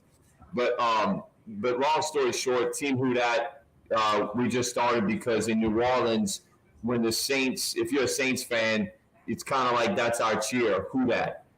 You go to other parts of the country and you go, Alabama's Roll Tide. So our saying is Who Dat in New Orleans, and it's more than just a football saying for the Saints. It's more for the community. We believe in faith and just going through a lot and being able to persevere in life. And when you have your back against you, so that's kind of the cheer for Who Dat, and we just kind of collectively with the Shenverettes up in Minnesota, named our kind of group Team Who Dat, and it kind of took off on Twitter and Facebook and whatnot. And so wherever we go, everybody's like, there's Team Who Dat, or whatever podcast, whatever tournament we win. There's been a lot of them this year because Brian Shenverette's been just on fire. Anthony Trezza, or horse tourneys, the players should be playing Anthony Trezza, not to play every day because he just keeps winning, him and Shenverette. So, That's why we named ourselves Team Who Dat. And the shoe is the beast of us. I mean, the shoe, you put him on a camera in his face, and there's nobody better at talking horses than Bobby Shoemaker. No, definitely. You did a good job hosting whenever Steve, he needed a break for a moment, and Shu, you did a great job, guys. Thank you very much, John. Do you guys have shirts and hats at all? Team Who Dat? That's a great idea, John. Why haven't we done that yet? Man, we need to be honest. What are we doing here? Well, because you know what I really like, guys? I really like how, John, you're talking about faith and you're talking about the community and all that. That's a cause, and that's the thing. That's what people will get behind, honestly. When you have young guys coming into this horse racing industry that have faith, that have a community, all that, that's what people want. That's what people are attracted to. So I think you guys are fantastic. I didn't know this before I met you guys, and learning more now. And I'll tell you what, I'll support you guys 150%. I love that about you guys. And the fact you guys are good handicappers as well and passionate about the game. Another thing too, just from my perspective, that the game needs, and I think that hopefully you guys will bring this, we really need to teach people money management, right? To teach people how to have longevity in the game, because a lot of us young guys that started early on, we didn't manage our money well. And I think that's part of the game here. We talk about handicapping and stuff, but we need people to be healthy in the game. Yeah, Scotty, just is really important. One of the things I'll say is that a guy a long time ago, when I first got in the game in 2012, 2013, he probably taught me the best lesson that anybody's ever really honestly taught me. And he said, hey, look, bet $1 a race. Literally, if you're going to bet $1. Because that way, over the long term, you're going to take a lot of bad beats, and that's how you're going to learn. Don't go bet $10 or $100 or $1,000 on a race, even if you're 100% sure that horse is going to win and there's one horse in the field. Just focus on betting $1 a race, and that's how you'll learn, because you're going to get a lot of bad beats. 100%. And I got an education in horse racing at a very low cost because of that. And Scotty, when I first started playing tournaments, and we talked about money management, I'm a great handicapper. My biggest weakness, or was my biggest weakness, and it's taken me a long time learning from Who Dat, is how to create tickets. And I think that was my biggest fault, that I would look back and say, wow, why didn't I put the 11 in here? Like, yeah, Bobby, just play a 50-cent pick four or $1. Stop going for the gusto, because now you're sitting here with $0 when you could have stymied your ticket and played more horses. And it was a situation where I didn't necessarily have strong opinions all the time, but I played that single, and then I would go back and kick myself saying, this horse was very playable, and here you are hitting the pick 4 3 out of 4, or the pick 5 4 out of 5, when you very easily could have played that horse. And this is where your solution is going to be able to help myself. It's going to be able to help Hurdy and others out there that may not have a strong opinion about a race, or they have one strong opinion being hard-headed, but your solution enlightens them to 2 other horses that can win. So they'll play that $1 instead of 2, or they'll play that 50 cents instead of $1 to enable them to win. Because this is and John, you know this is not, this is a marathon, not a sprint. This is horse racing. Is how I look at it, is how did you do in 365-day period? And that's all I'm based. Well, I guess we don't raise Christmas, so 360. So I think your solution is going to be able to help a lot of people. And then go over, I guess you have already, the ticket creator just blew my mind on Sunday. Where you say, okay, I've got a $200 budget today. Here are the horses I like. Help me create this ticket. That's incredible. You're not going to get that anywhere else. Yeah, and that's the thing, Bobby. You bring up a good point. I mean, every other software I use, and I use a lot of software, this is the first time where I've seen one create a ticket. To me, that blew my mind. And that's why I started getting some of my guys and like the Shinbrets and whatnot and said, hey, Baychok, Shu, you got to see this. And not only we literally did it live on air. It wasn't pre-planned, nothing. Scotty came over, literally gave us a tutorial on the software, and was hitting race after race after race, and it was explaining why. Some of us have an advantage. We've used different software, so we picked it up really quick. I mean, it didn't take us long, but that's how good the software is. It does the work for you if you know what you're looking for, and it helps you when you're constructing tickets, eliminate horses that would bring the cost down on that ticket. If you're playing a 5 or a pick 6, that you might have played not realizing that, hey, this is a horse that doesn't have a shot. Yeah. So, and guys, thank you so much for that too. To hear you guys, it gives me I'm so excited to just hear you guys talking about this right now. And I just want to make the point too, that's really very important to me, and that is that there was no pre-handicapping when I went on that Steve Big show with you guys, right? I just literally started winging that, and remember, I didn't have my computer for the first hour and a half. I was using somebody else's behind me. You're using John's. Yeah, was it yours, John? It was Hurd and Bobby. Yeah. I mean, so we just that and look how confident that I could be handicapping those races in seconds without having to study. Normally, you would see people have to study for a day on something like that to be able to speak about that race as in depth as we were doing. Does that make sense? Yeah, I mean, Scotty, you don't know how many people that I know, and my best friend, who's his name is Johnny Hawk, and him and Hurd are my two closest buddies. I mean, he's told me multiple times, I love horse racing. It's just I don't have the time to spend the way that you spend because of life, right? And this solution is going to bring people like that into this game. And I think that's just amazing. And it's going to be our generation of players and the younger generation. Yeah, I totally agree. And anybody on this podcast that's listening, I'm telling you, just take it from me. I am a financial advisor, but the best advice I could give anybody is literally play tournaments on horse tourneys. Play the dollar tournament. They literally have a dollar tournament that you compete in, and you'll see me in that. The reason why I joined it is because I'm very strict with money management. I play the early feeders. If I do not get in with an early feeder, unless the big tournament starts tomorrow, I'm not buying in. So I win my way in everywhere because I'm playing those early feeders, and I'll go put my picks in the dollar tournament. So that way, if I do win in, all I have to do is copy my picks over.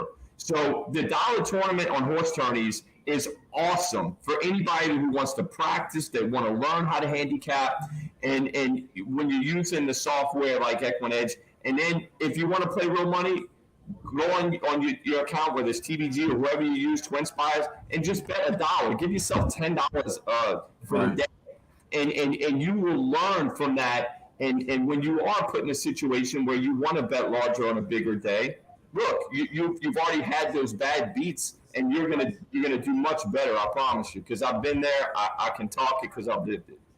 Yeah, Scotty, just to piggyback off Hurd real quick, when I was going to the racetrack with Dad at Charlestown, he made me. It was $2 a race, and he would not let me play every race. He would say, "Little man, you got 4 races to pick from in a 9 horse field. 9 races on a card or 10. Find the winners." And he said, "If you prove to me that you start picking winners, then we'll go to $5 or $10. But I bring that up to say that, when you're learning this game, you've got to play small. Like when I started playing tournaments on Derby Wars, I was playing the $20 games initially, and I was getting my teeth kicked in initially, but I was learning, and I was taking screenshots and notes and things of that nature, and talking to John about, okay, what could we have done better? Like why did the winner win the way he did? When you're learning something new, like this solution, start small. Don't expect to beat the game initially learning something new. This game's hard. It's not meant to be.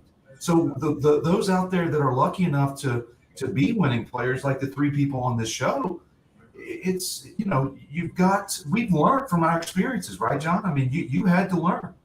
And don't try to bet every race and win every race. You're not. It's impossible. It's impossible to hit every race. I'm telling you right now. Yeah.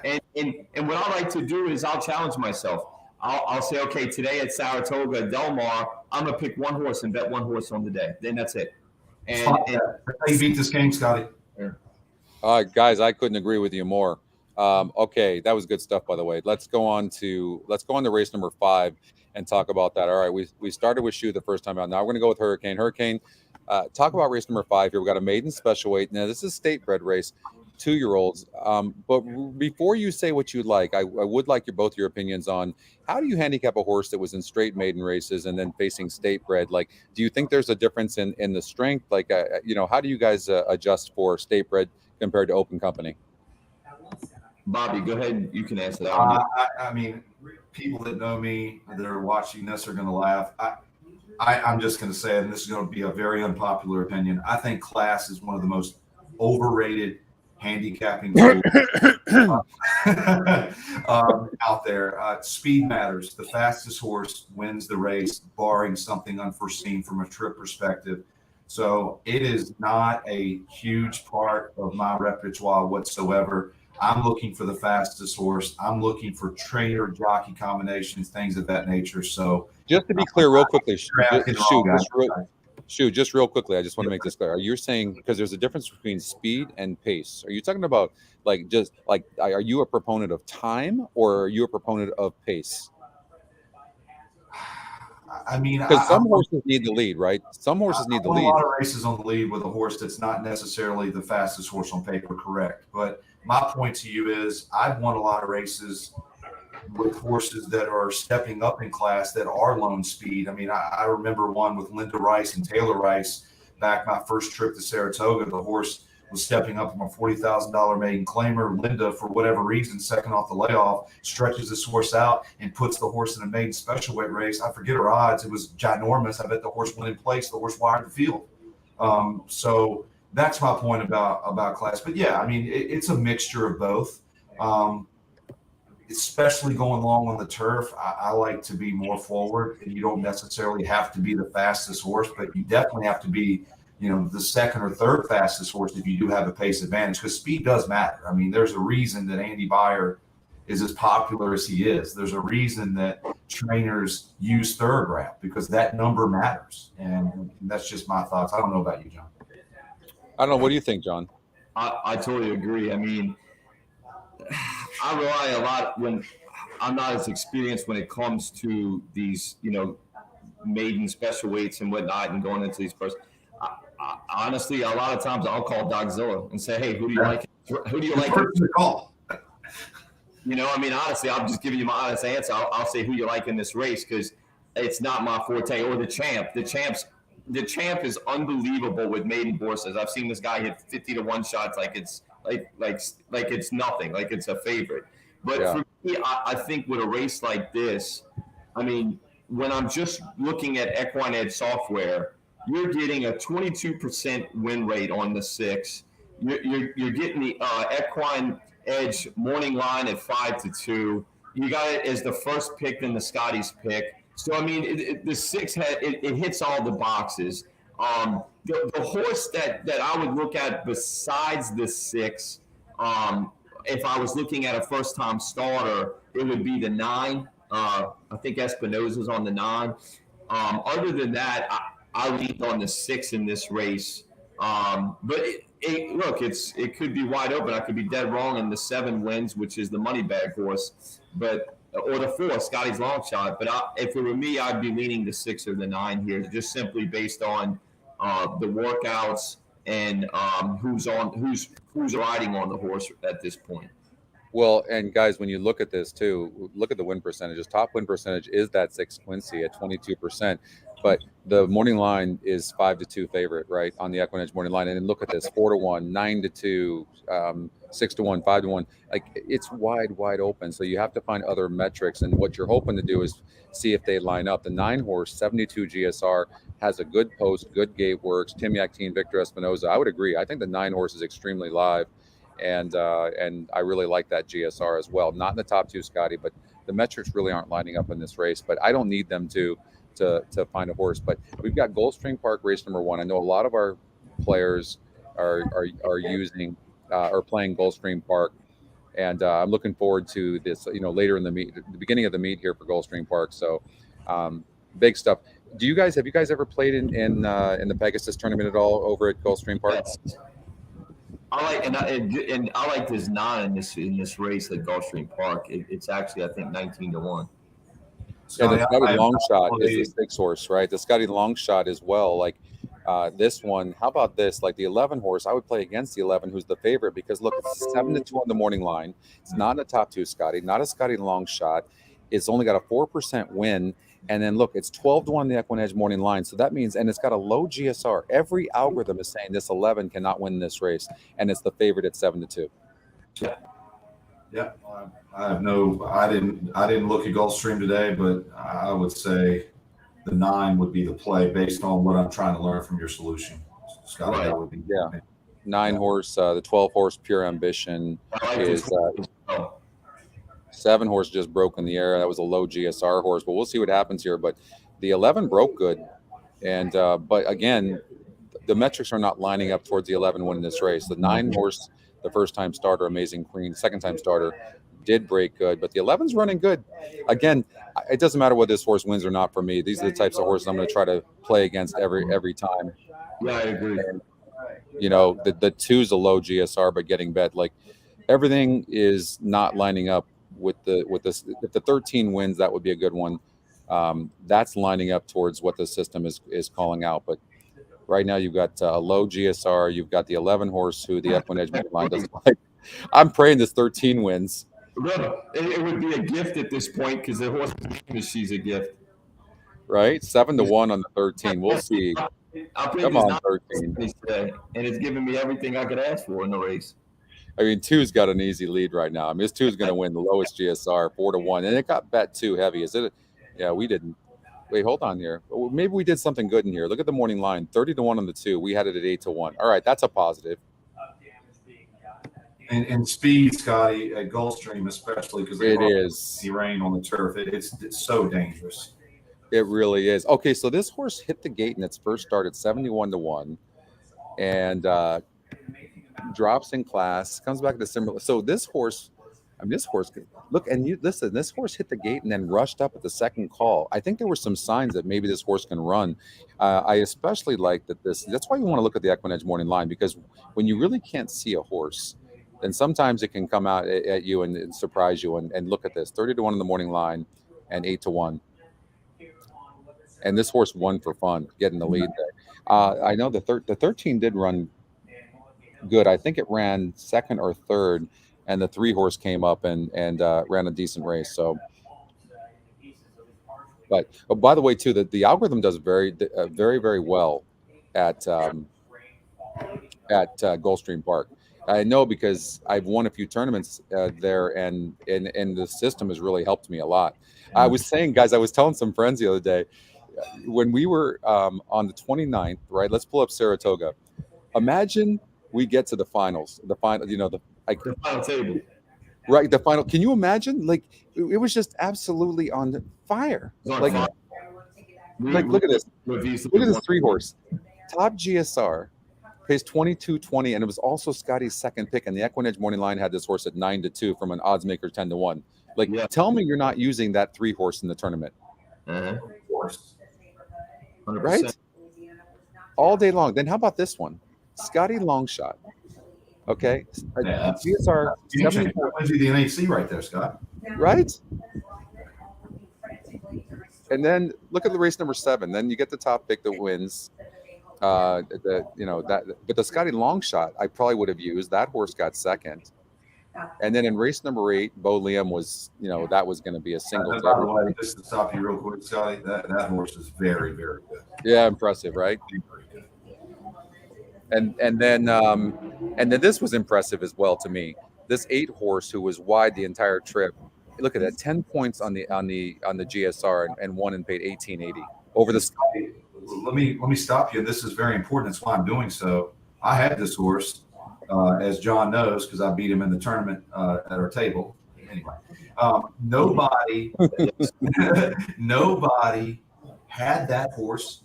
No. At the final table. How in the world does Chad Brown in a stakes race at the Spa go off at 8-1, and then nobody has it? Nobody had it. Unbelievable. I know. I don't know what that was, because it's only 8 horses in the race. And the horse was 3-1 on the morning line, 5-1 on the EquinEdge morning line. And I'll tell you another thing that I've learned. If you look at this, a lot of times when the system goes, you got a horse that's 22%, top GSR by 10 points, 3-1 the odds makers morning line.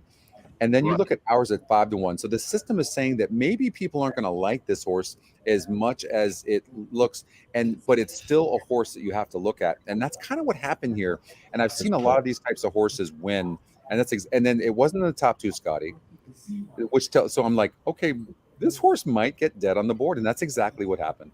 And the horse should have been placed. I mean, if I'm not mistaken, horse was coming second off the layoff, had one last time out, I believe.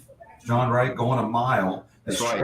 Horse out in distance. Manny had been riding well the entire weekend, 8-1. And then when I saw the numbers flash up on the screen, and I looked at Hurdy and I said, nobody played this Chad Brown horse. No, that to me, I know. I really my pick, my whatever we were doing, a pick 5 or a pick 6 in about 3 minutes. And I honestly didn't even look at the trainers. I was just hurry up and looking at the analytics. And I looked at Shoemaker after, and I'm like, wow, I just left the best turf trainer off of a exotic ticket because I didn't even look at the trainers because I was trying to hurry up and put a ticket in. And I mean, it was a perfect example. How do you leave Chad Brown off of any ticket? Yeah. I mean, he's not just the best trainer in New York, Johnny. He's the best turf trainer in the country. In a stage rate. Well, and not only that, then you go over and you look at the GSR guys, and it was 10 points higher than the next closest horse. Are you kidding me? By the way, so as you guys know, I was 5 for 5 in the pick 6 going into race number 10 at Saratoga, and I don't use the Scotty long shot and price play, and I had 4 horses in this race. So, and guys, I would have won $332,000. Now me, Chris, Mike, there was a few of us that played this, and they went in with me on this. And I made the final decision on what we were going to use. And look at this top win percentage is the 2 horse at 18%. And I don't use the Scotty long shot and price play. Scotty, I really wish that you would have introduced yourself to me prior to that, because I'd have been in with you and we would have won $332,000. Yeah. There's no way I'm letting you not play that 6. No. I messed that up big time. I'm still sick about it. I've lost and I handle things, but that was just a mistake. First of all, I'll just tell you guys right now, in a wide open race like this, you never leave out the Scotty long shot. Ever. Yeah, you're right. No, you cannot do it. So, and then, okay, we got Saratoga race number 3 coming up. And so we'll do this and then we'll get back to Del Mar. You guys okay on time? Oh, we're great on time. I'm looking at Okay. Nick Jacob made a comment. He said, I'm not sure I've ever seen that. 30-1 on the morning line, bet down to 4-1, favoritism, wins for fun. Nick Jacob, my man, let me explain to you what happened.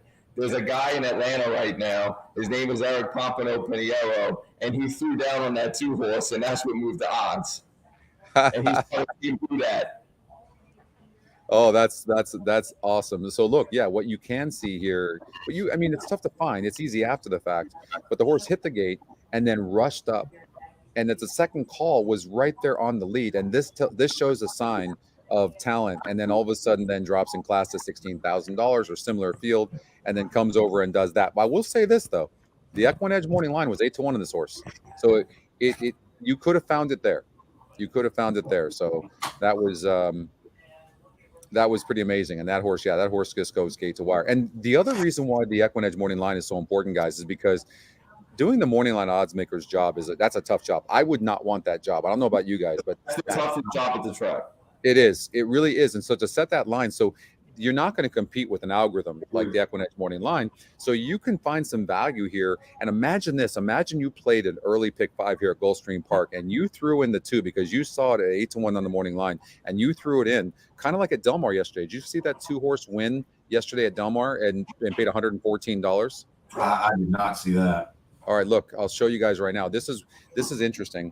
Had a 1%, 45-1 on the morning line EquinEdge. But here's what I want you guys to see. First of all, it had a good GSR of 65, but watch this.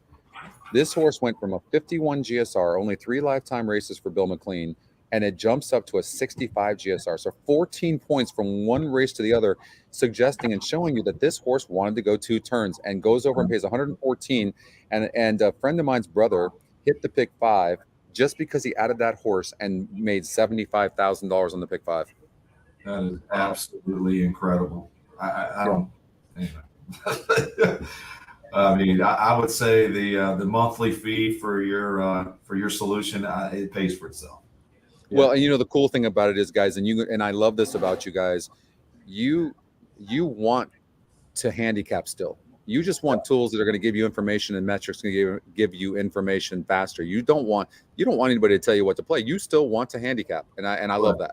Yeah, absolutely. Hey, I just got a text that's watching this.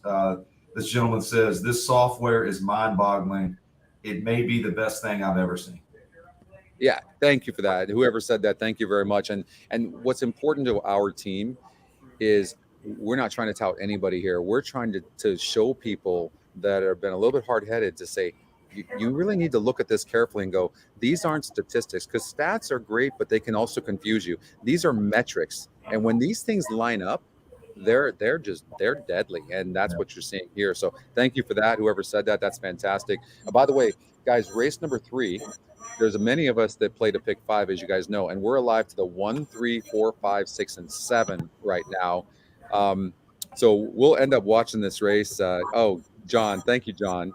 Thank you so much. But great picture, by the way. And Ken, we might get a chance to look at Monmouth. I'm not sure, but we definitely are rooting for the 1, 3, 4, 5, 6, and 7. And guys, do you have your software up? Can you look at this and maybe talk through this race a little bit? I'm going to charge my phone real quickly. Yeah. Yeah. I'll go to Mount race 1 and answer Ken Pittman's question. Ken, I did look at that race. The 8-horse, I did notice on the software that the GSR, it was a 67. It was the favorite in that race.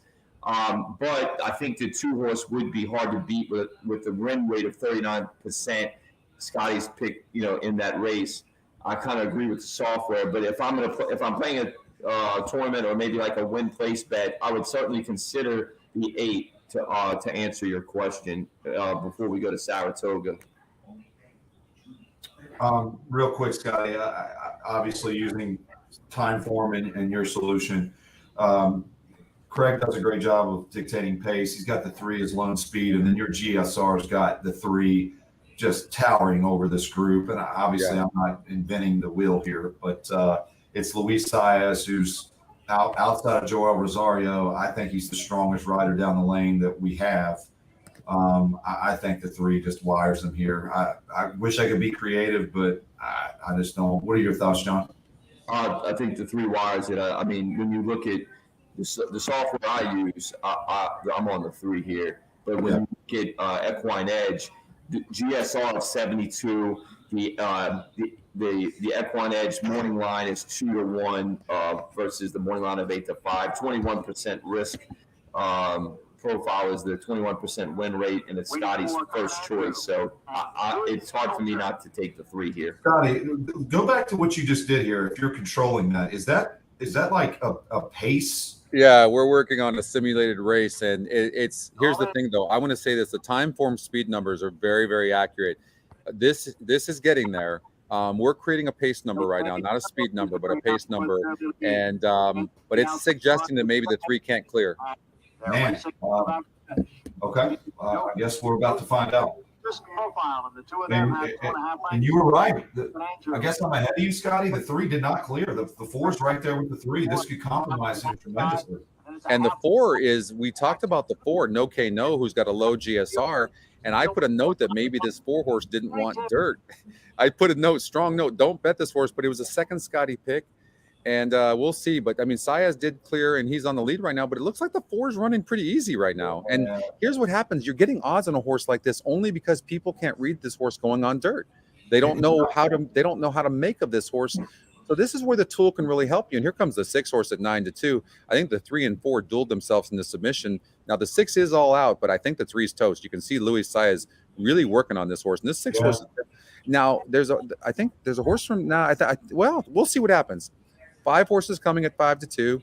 This is a close race. I mean, I'd love the 4 to win at 11-1, obviously. Yeah, definitely. The 4's going to get there, Steve. Well, here comes the 6 now. Come on, 4. I think the 4's got the measure. 5 at the rail, but here comes the 4. Come on, 4. Take the 4 to win this race. Come on, 4. 11-1. 11-1 for us. 11-1. Wow. Damn. That's huge. That's huge. On air. What else can you say? Well, and you can see here, I mean, it had the 3, 4, and 5, and that's what came down the wire. So, but that's just another tool. I'm working on literally probably 6 or 7 different things constantly, and just so people that are watching for the first time too, and everybody knows, I will not put anything up here that's not solid. I've been working on the simulated race for 15 years, and it's still not up on the site. So, okay, so the GSR, when we put the GSR up and I saw the statistics that John gave me, I was blown away. I'm like, oh my God. And what's great about it is from a simple number, just 1 to 100. And for people that are first time, the customers know, and the EquinEdge users know that the SOR, the strength of race, is phenomenal. And I'm going to tell you why, guys.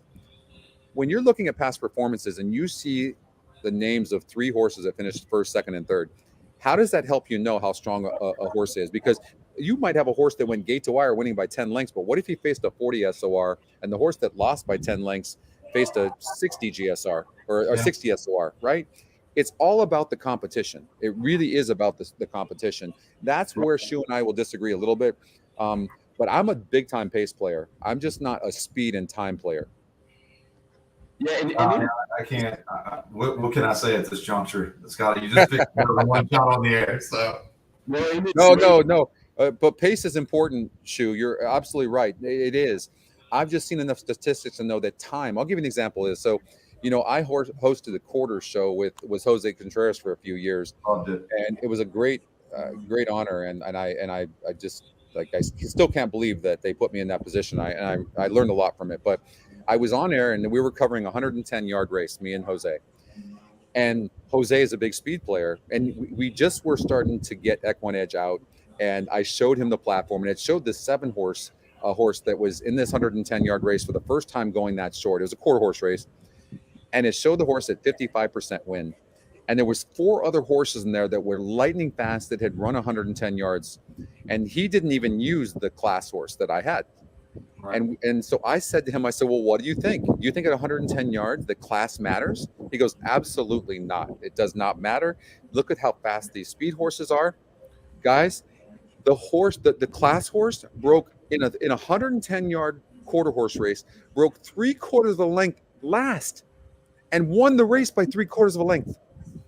How's that possible? How is it even possible? That's ridiculous. Well, exactly.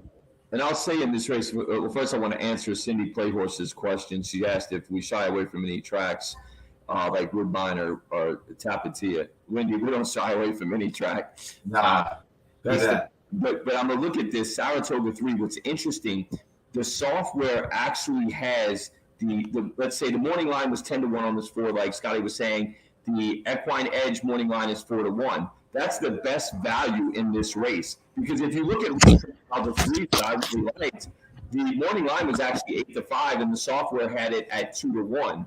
So it kind of leads you to the 4 if you're going by the EquinEdge morning line.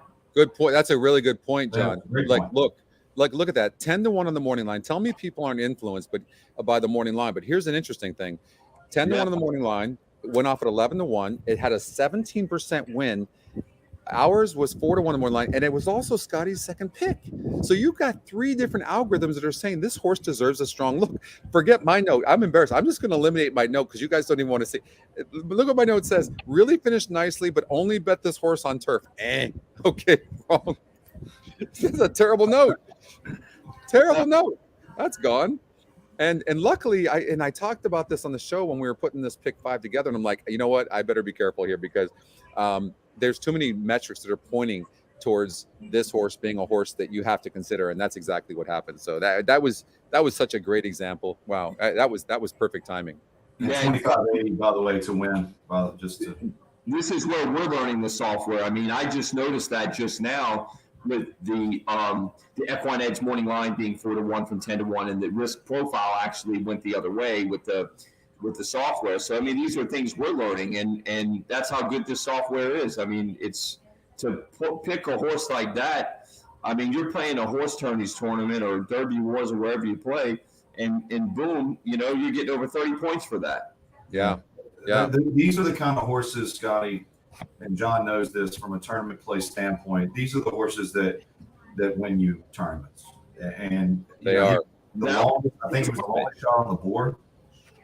And without your solution, you'd have to be very creative to find that. And your solution found it within one click. And the reason we talked about guys too, right? Because people don't know what to do with a horse that's been on the turf all the races except for one, and that was the first Lifetime race. They don't know what to think, or they don't know what to do with it. And no, it's exactly right. And I believe were blinkers added to this horse? No, blinkers weren't added, but Ricardo jumps aboard. But no, exactly right, guys. And you know what's cool about this, though? What I love about it? It's still subjective. Some of us will use the fork. Some of us will make the decision not to use the horse. But that's what's so great about it. So, all right, let's get to Del Mar, and we'll get back to handicapping the late pick 5. Hurricane, you talked about liking this. I know you said the 9, and you said the 6 horse. Was there anybody else you wanted to use in here? At Del Mar, no. I mean, that's who I narrowed it down to. That's what I got. So you've just got 6 and 9? 6 and 9. 6 and 9. Okay, and then Shu, you said 6 and 7. I did. My knock on the 9, no disrespect. I'm not the biggest Victor Espinoza fan in the world, especially on the turf. So that's why I didn't include the 9. And I don't necessarily like the workouts very much. 2 of the last 3 to me are mediocre, 5 furlongs and 101. So, I'm just not a fan. I think the 6 is a standout here. I think the horse runs back to his last race. And we talked about this Sunday, Scotty. I'm a big fan of second off or second career start. I think that first race under your belt just gives you a distinct advantage over most trainers in this game, other than the Todds and the Chads and the Bobs of the world. So I did play the 6. That's my standout. I did protect a little bit here with the 7. The horse broke terribly last time out, and I did see a decent middle move there. Only beat 2 lengths. I think you could make an argument that he wins last time out if he doesn't break so poorly. Go back and watch that replay. So I went 6 and 7 here, and I'm skinny in the first 2 legs because I wanted to all the next race, but we'll get to that. So 6, 7 for me. If the 9 wins. Well, and not only that too, by the way, you got helicopters going over. But you've got, not only is the EquinEdge morning line 5-1, but it's also a price play as well. And a lot of people, this horse is gonna go up. I think this horse is gonna go up at 6, 7, 8-1, and that's because Jose Valdivia is aboard, honestly. And there's nothing wrong with Jose, but you could get a price on this horse, and you're absolutely right. And this horse broke last, and then only lost by 2 lengths. And people don't look at the lengths lost by a lot of times; they'll look at the finish position of 5th. So that might throw them off a little bit. So I think you're spot on that shoe. Okay, so basically, I do want to look at one other horse here, and that's the 1 horse. The 1 horse. EquinEdge morning lines are a lot lower than the morning lines, the actual morning lines. So the software seems to really like the 4 and the 1 as well. Yeah, the 1 is working out well too. And I'll tell you this, I like 7 furlong works for a firster. You're trying to build stamina. Me too. And obviously the downside is a firster drawing the rail. It's not my favorite angle in the world, but I see why your software is so high on the 1. I mean, the 2 works, 6 furlongs and 119, 7 furlongs and 129. In the middle of that, 4 furlongs and 48 and 2/5. So the horse is fit enough, and I believe in your stuff. So maybe that is a good play, good pick, good way to point that out, John. Well, and I think what he's trying to do here, Edward Freeman, is he's saying, hey, I want to get you ready to go 2 turns. It looks like the breeding this horse can do. Let's look at the GSR Plus. And this horse is more bred. You can see actually more bred for dirt. A lot of people get blown away by that. They're like, well, you got Square Eddie. The bottom side is just as important, if not more important, on the turf. But you've got some of these horses, these Square Eddies, they don't always go on dirt. They don't always go on turf. So you have to watch for that. And you look at this turf tab here, but this horse wants longer. And look at that. And these Square Eddies, a lot of them sprint. So you can see that Edward Freeman, he's spot on. He can see. Look at the top 6 distances: 9, 8.5, 10, 7, 10.5, and 8. So clearly this horse wants to go longer. So spot on by him. And I think this horse will even do better when it goes on dirt. So we'll look at the dirt pedigree, and this is suggesting a mixture of sprinting and distance. But being that this horse is on the turf first time, maybe wanted a state bred, and maybe the only race that came up at the timing was on the turf. And so we'll see. I think the one horse is an interesting horse. I probably will play against this horse first time out, but and wait for this horse for on the dirt. But certainly this horse wants 2 turns. You can clearly see that. So, all right, let's go to race number 6. Sorry, a little bit slow with this. The internet just slowed down here. All good. All right, race number 6. Shoot, you did an all. Okay, a lot of people are I'm gonna criticize you on that all.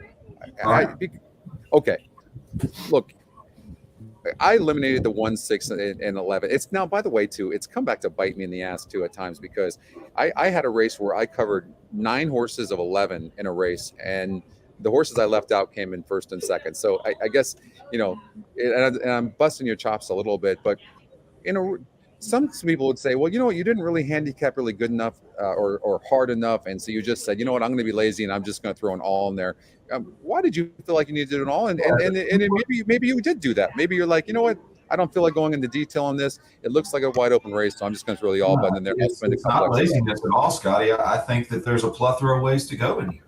And, if you look, my dad taught me something. If you're going to play 80% of the field, or if you think 70 or 80% of the field can win, just all the damn thing. Okay. That was his opinion. So I learned from him.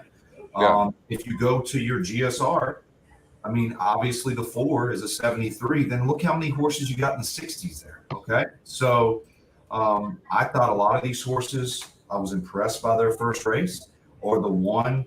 Obviously the 1 is trying to get lucky, but I can make a case for the 12. That horse has looked tremendous. I thought the 9 had a bad trip last time out. John Sadler has been hot as fire at Del Mar. Joe Bravo is riding extremely well. How can you leave out Flavian Pratt and Phil D'Amato? Doug O'Neill first off the claim. The 4 looked visually impressive. Like, you get what I'm saying? So this was not easy at all. This is me watching replays this morning, me looking at the things that I look at, me then going to your GSR and seeing how many horses in the 60s. And I just said, to hell with it. Maybe I'll get lucky here. So that's why I hit the all button. But it was not laziness. Well, that's lack of a better word as well, too, right? So, but I'm got a first time starter in the 1, so you're making me relook at this. Yeah. The 11 horse is a first time starter. The 1's a first time starter, and then the 6 horse is a horse that, on paper, anyways, has good form. So yeah. You know what? And a decent GSR. So I see what you're saying on that. And one more thing about the 1, John, then I'll let you go. 5 furlongs in 1 minute, 5 furlongs in 1 minute, 5 furlongs in 1 minute. That's not easy to do. There's the only trainer out in California that works their horses 5 furlongs in 59 that I know of is Bob Baffert. So 5 furlongs in 1 minute to me is very impressive. And he's done it 3 times in a row. And I'm a big fan of Mike Pipey. So again, I'm not saying the 1's my top pick here. I personally would play the 8 simply because of Pratt if you want me to pick one horse. I just didn't have a strong opinion, Scotty. And I thought there was a lot of ways to go. So that's why I hit the all button. Well, and especially too, if you have a horse that you really like in another leg as well too, right? Then you might as well just go. And again, it's come back to bite me in the ass. I was alive in a pick 6. This is about a year ago, and like I said, this is another one. I left out 3 horses. No, I left out 2 horses in that one as well. And a first time starter beat me that had only a 2% win percentage number, and I was alive to 22,000 to 86,000, and that horse ended up winning and it was 15 to 1 in the morning line, and I left it out and it was going to cost me an extra $12. So, right. Yeah.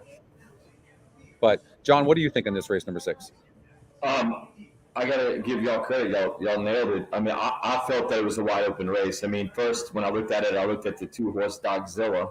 But I told myself if I like Dogzilla, I gotta also like the 10, which is Desormo, a fellow Cajun's on the horse.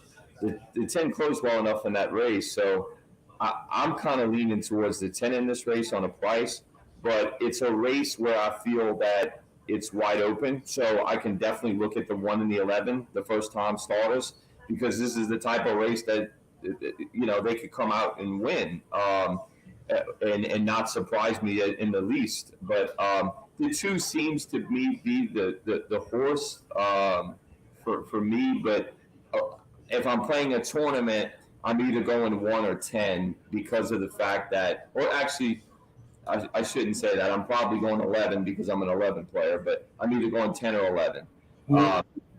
That's just my take on it. I feel that Scotty's picks is probably right with Dogzilla, the 2 horse, but I'm going to look at this, and even the GSR is on the 4. So it's just one of those races where I can understand why I'm not a guy that always hits the all button, but Doczilla and Shoemaker definitely do it. And I can see why in this race, because it's a pretty tough race to cap. There's a lot of horses and there's a lot of things that could happen in this race. And so, from a tournament play standpoint, how many times are you going to get Flavian Pratt in California with Phil Diamato at 5, 6 to 1? That's a double. That's $10-12 horse on what you and I both agree is by far the best jockey out there. So, John, to be honest, I think I would play the 8 in this spot from a tournament play standpoint. I mean, the horse won its first race, had severe trouble second time out, ended up 5 wide, goes from Giovanni Franco to Flavian Pratt. And is the Scotty Longshot guys as well, right? So, I mean, that says a lot. 5 to 1 in the EquinEdge morning line. Jockey combination 29%. They're loading into the gate over at Gulfstream Park, race number 2, and so I will Also, just take a hash play on the software. Yes. So let's look at here in this race. Top GSR is Jazzy, the 3 horse, and this horse is at 10 to 1 right now, 67 GSR. And hey guys, I'm going to go get some water. I'll be right back. Okay. Okay. Yeah, I had the 9 winning this race, Scotty. The 9 horse is I agree with you. The 9 horse top Scotty pick, and it's 9 to 5 on the EquinEdge morning line. Unmarked money looks pretty good. They're in the gate for race number 2. If I'm playing the tournament, which I didn't use it, I should have used the 3. I used the 9, but the 3 was my backup choice. The 3 was your backup? Okay. And the 3 is really sitting a nice strip right now, checking back a little bit, but they're going pretty fast up front. And it looks like the rail, it's you can come from behind on this, but sitting a good trip on the rail. And there seems to be some speed right now. But the 6 horse is now the 10 horse. That's a 6 or a 10. 6 is on the lead. Yeah, that's my beauty princess. Yeah. 10's running strong. And well, 22 and 3 is what they're going right now too. But 10 is running strong. And who's the 10? The 10 is Emperor's Song. Yeah. And I have a note on this horse. Let's see what that note is. Oh, that's an old note. Yeah, I just claimed 22 and 46. The fractions. So they're slowing up. 22 and 3. Yeah. So they're definitely slowing up there, which 6 is going to be really tough to catch on this turf course. Yeah, running like that, right? And here comes the Scotty Longshot, though. Scotty Longshot's coming out. 10 really disappointed and petered out. Here comes the 1, the Scotty's second pick, Bell's Kingdom. 18%, EquinEdge 5 to 1, went off at 9 to 2. And here comes now the 7. Man, this race has been changing. It's going to be 7. Like 3 different races in one. One's going to catch the 7. Yeah, one's got the race. Yeah. Bell's Kingdom, second pick, 18%. So it had a top win percentage there. And I'm glad, because I know a lot of our users use that horse. And looking in a wide open race, the Scotty picks had that. If you use the metrics in combination, you got a good GSR, 18% when the top win percentage was only 22, and 5 to 1 in the EquinEdge morning line. The horse goes off at 9 to 2, what it's supposed to go off at. So good stuff. All right, shoes back. All right, let's get to race number 6, I believe, at Del Mar. Sorry guys, this internet here really slowed down on me. Let's see here. Yeah, so race 6, I mean, I think the 2 horse Dogzilla would be my pick. If I'm taking a price, I'm taking the 10. Bobby's on the 8, and I see why. So Bobby, you like you like the 8 horse best. Okay. I mean, it's tepid, Scotty. That's why all that. But I think Pratt gets on this horse for a reason, and I'm a big fan of Phil Diamato in California, and he's had a good meet, So He's had a very good meet as well. Let's see here. So, a jockey that we can't, you can never sleep on is Ricardo Gonzalez. So, and he's aboard here on this 4 stop and drool for Blaine Wright. And I would watch out for this top GSR. The reason is, here's the reason. Most of the win percentage is being taken up by Connie Swingle, right? And this horse, I do have a note on this horse, but draws the 12 hole, seems to be tactical. So, and I put a note this horse can run and broke its maiden, but horses that break their maiden only come back to beat winners 5% of the time. It's uncanny. And by the way, first time Lasix horses, not Lasix, but first time geldings only win 11% of the time. So some of these statistics can really throw you off, and you got to be careful for them. So I think using the metrics is more important than using some of the statistics, because the system's already accounting for all this stuff. So right. something to make note of. But if you were to go, okay, is the 12 a single? I don't think any of us think it's a single. So but here's the interest. If you eliminate this horse, now look at the race. Now look at it from a perspective, and this is why Shu used an all. Look at this. Now, if the 12's not going to win, who's going to win this race? Right. Right. Mm-hmm. It's definitely wide open. Big Novel. What do you guys think of this, Joe? I have a note on this horse. Let's see. Oh wow, look at my note. Monster broke last, sustained a long run. I don't ever put notes like that, guys. Broke last, and that was a 54 group. And look he's not even trying to break the maiden next time out. He's going straight to a non-graded stakes race.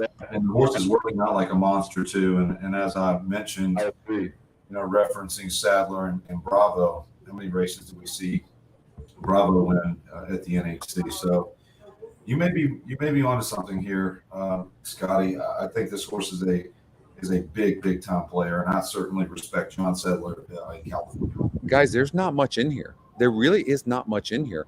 Maybe this is the horse. And look at Joe Bravo and John Sadler might win a couple today, by the way. They're 42% in 19 tries. There's another race that they're in as well today, and I made that my top pick, I believe. I don't know which one it is yet. But this 9 horse is I'm going to make this my top pick for sure. No question. Yeah, and the 9 horse, like you said, it's coming out of a monster workout. You're getting Joe Bravo 20%. It's hard not to like this horse. Yeah. And John Sadler's not going to put a horse in a non-graded stakes race. And this horse basically is a maiden breaker as far as I'm concerned. And that's what you're looking at here, a bunch of young horses that haven't done much, and it doesn't look like that strong of a field. And for me to put a note like that is, that says a lot. So Cindy has 2, 9, and 12. I just don't think the post Drizella, let's look at this a little bit closer on Drizella. So let's see what this horse did. It ran a good race last time out, but it was forced out at the start and bothered early. So that's a good note, and that was a strong group, and the horse came back and went good. So I don't know, guys. The SOR says that it was decent. I don't know how strong that race really was. I'm going to lean more towards that wasn't that strong of a race. Personally, I'm going to say Big Novel's the real deal, and I'm going to go with the 9. Okay, let's go to race number 7. Yep.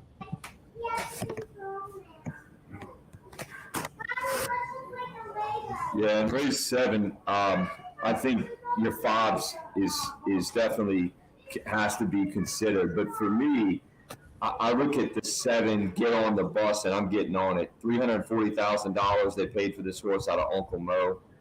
I really like this horse.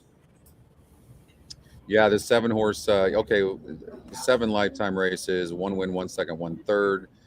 They're going 11 furlongs. The genetic strength rating is 65. Says the horse should be able to handle it.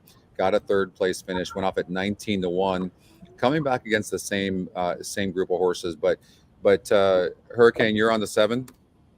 Yeah. I mean, I like Doug O'Neill. I think that this horse at 6-1. I love playing 5 and 6-1 shots. So for me, the fact that I'm getting 6-1 on this horse. It finished strong in its last race at a mile. It's stretching out to a mile and 3/8.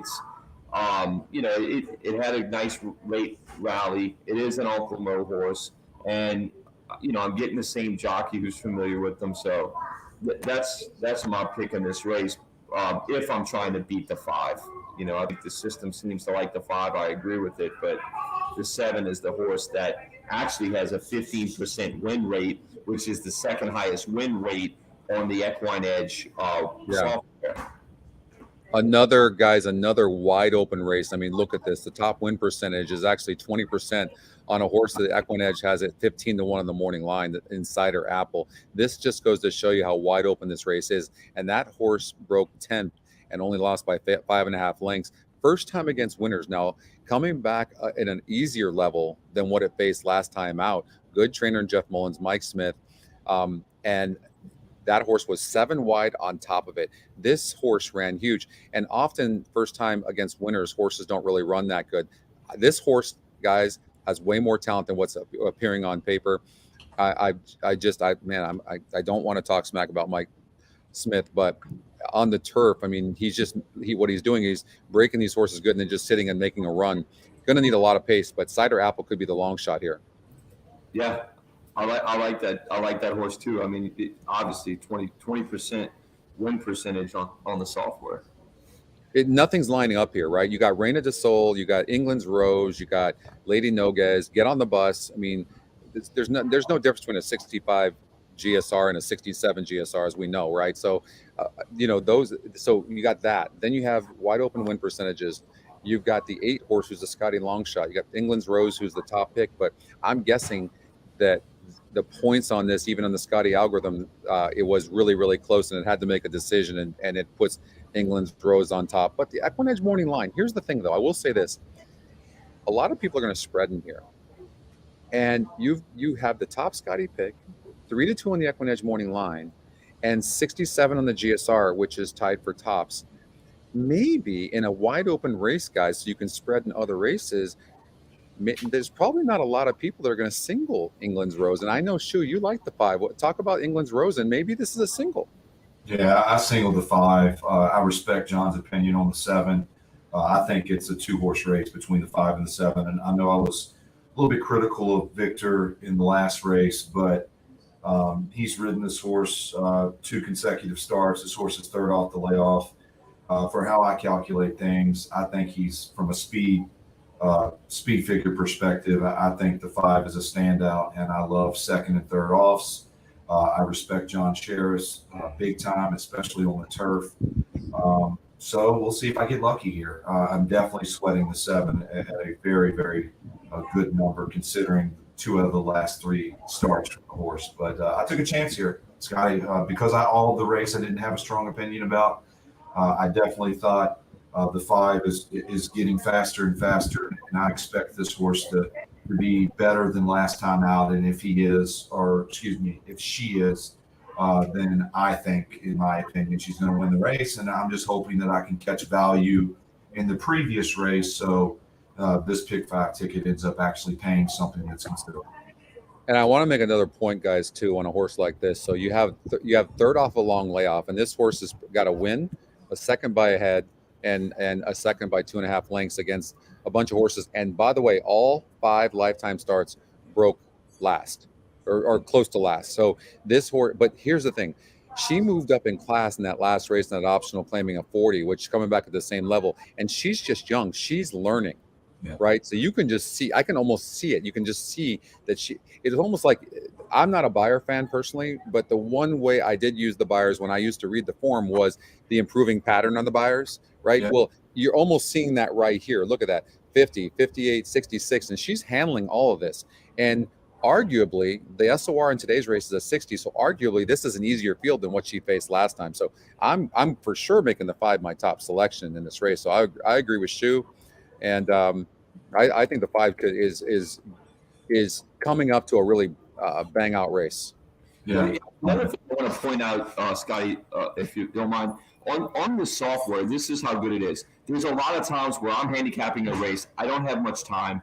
There's a 10-horse field, and one of the things I want to know right away, and I've never seen other software be able to do this quick, is there a jockey that is getting off another horse to get on a different horse?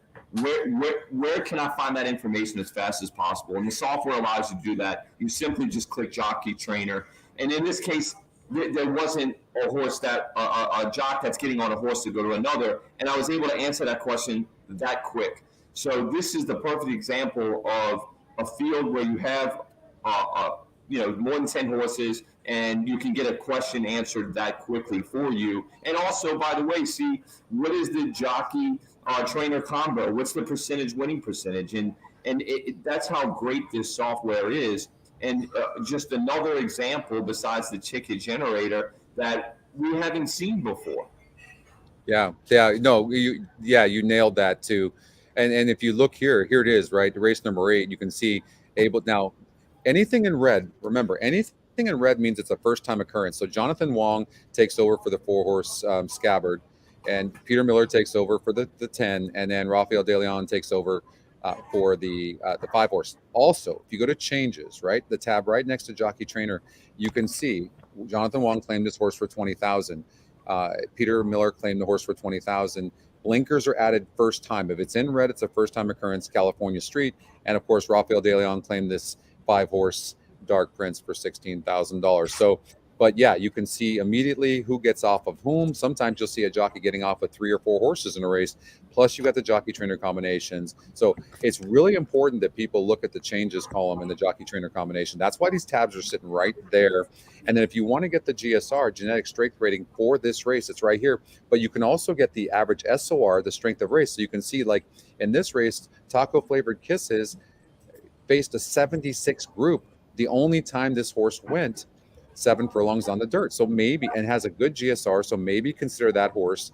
That's only 11% in a wide open race. So 10, and it's also Scotty's second pick. So there's some stuff leaning towards this 10 horse. Scotty, Anyway, I want to give you a ton of credit here.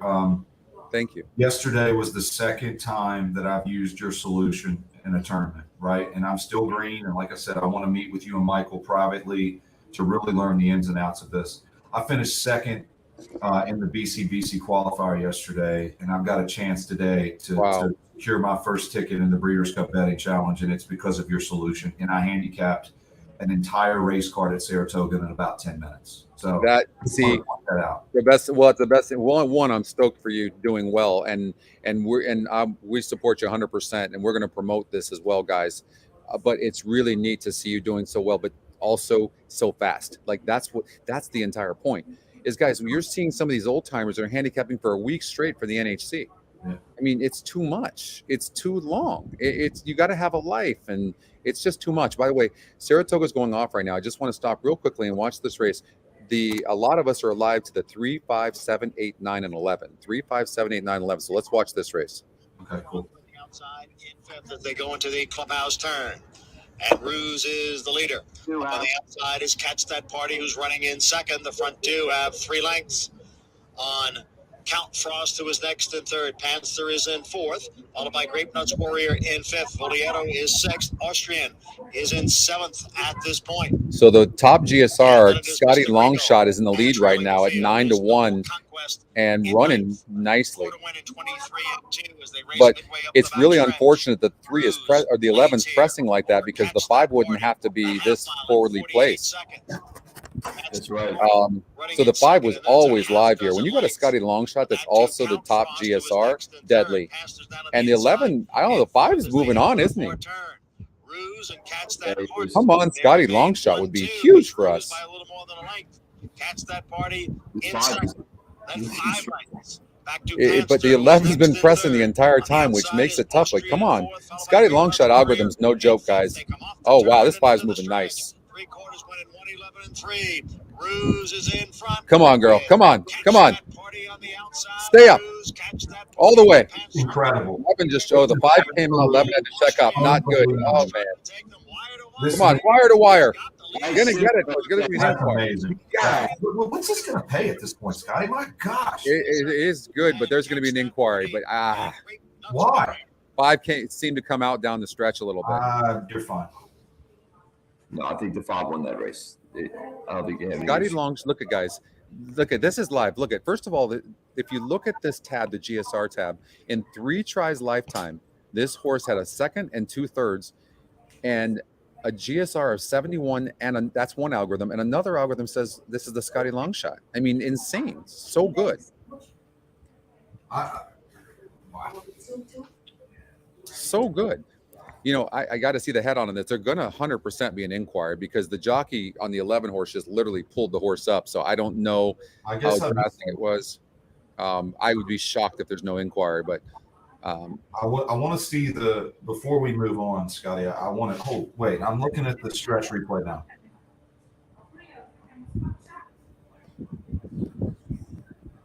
Give me a second. 5, Rouge Oh, was come first. on, you're fine. That's just Second. Jose Ortiz with a. Catch with that a- party. with a- oh no, he was clear. Yeah. Oh yeah. Come on, yeah. You just hit a 9-1 shot after having an 11-1 shot. Wow. Okay, well that's fantastic for us all. Now we're single to the 2 horse. Oh, I used 2 horses, but I gave out the 2. But I used the 1 and the 2 in the next race at Saratoga, and I played a $3 pick 5. I mean, I'm alive to some decent money right now, and I know a lot of people are out there alive right now. So I'm rooting for the 2 horse to win, or for me, I used the 1 and I added it, but I have the 1 and 2. But yeah, that's incredible. So we were live to a pretty nice ticket right now, considering, I mean that was a good ticket. So hopefully we can get a win here. But I just want them to call it official because the 11 did. I don't know why the 11 checked up like that, but yeah, the 5 was clear, wasn't he? Yeah, I mean, once again, Ortiz acting. That's all there is to it. once again, the software And guys, proved it. It right? was 2-1 morning line, and the software had it 7-1 morning line, and listed as the Scotty long shot. Yeah. And then look at the Panster. By the way, the top 2 GSRs came in first and second.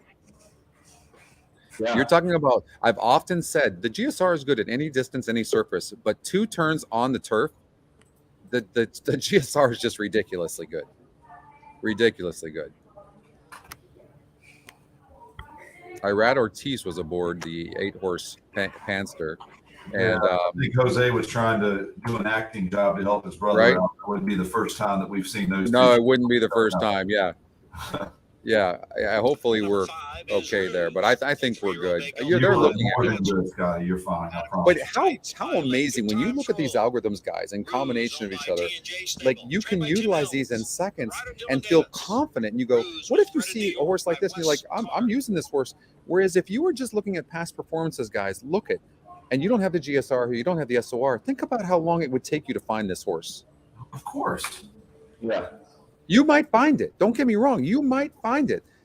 But how long would it take you to find it? Really, what we're doing here is saying you still have to make a decision, but you have to make a decision, but you can get it in seconds, right? And that's the key. And you should focus more on your ticket placing and how you put tickets together, like John was saying earlier, and also your money management. 4th race Official. But right. I mean, and by the way, Cindy's alive on to the 2, 3, and 8 on an $18 ticket. Insane. That's amazing, Cindy. Congratulations there. Good luck. Congratulations, Cindy. Yeah. I mean, all right, guys, let's go. We got to do one last race, and then I have to go because I'm doing the simulcast with John Lees over there. Last week, I've enjoyed myself. By the way, have you guys seen? You guys might have noticed, but I didn't know John had this personality. Like that he does. Like him and I have been really enjoying doing the simulcast together, and he's a fantastic guy and handicapper. Have you guys had a chance to watch any of the simulcasts with John and I? I have not, but I'll tune in today. If you get a chance, watch the simulcast. But doing the simulcast with John Lees all meet long, and it's just been a blast. But John Lees, what a good guy and good handicapper. But I started teasing him earlier on, and I'm like, it's just my personality. And then he was fantastic. So it's been great. So I've enjoyed that. So I go on at about 1:05 Pacific. So if you want to watch the simulcast over from Del Mar, you can watch it with your ADW, and we go on about an hour from now. So you can watch that. So let's cover one last race here.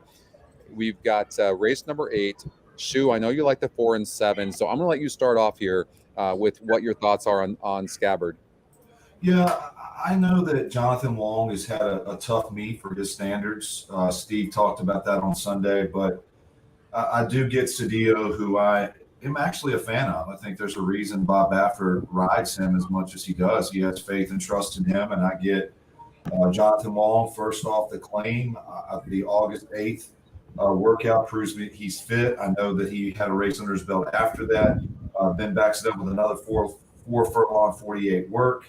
I'm just going to trust Wong here. Cedillo and Wong team up very nicely together.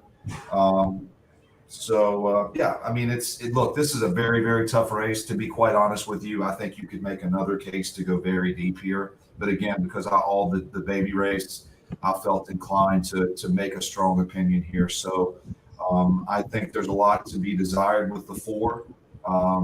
Had trouble last time out with a sandwich start. Did very well to run second, and I think he gets a trainer upgrade. So that's why I went with the 4 at 7-2. All right, and Hurricane, what are your thoughts here on this race number 8?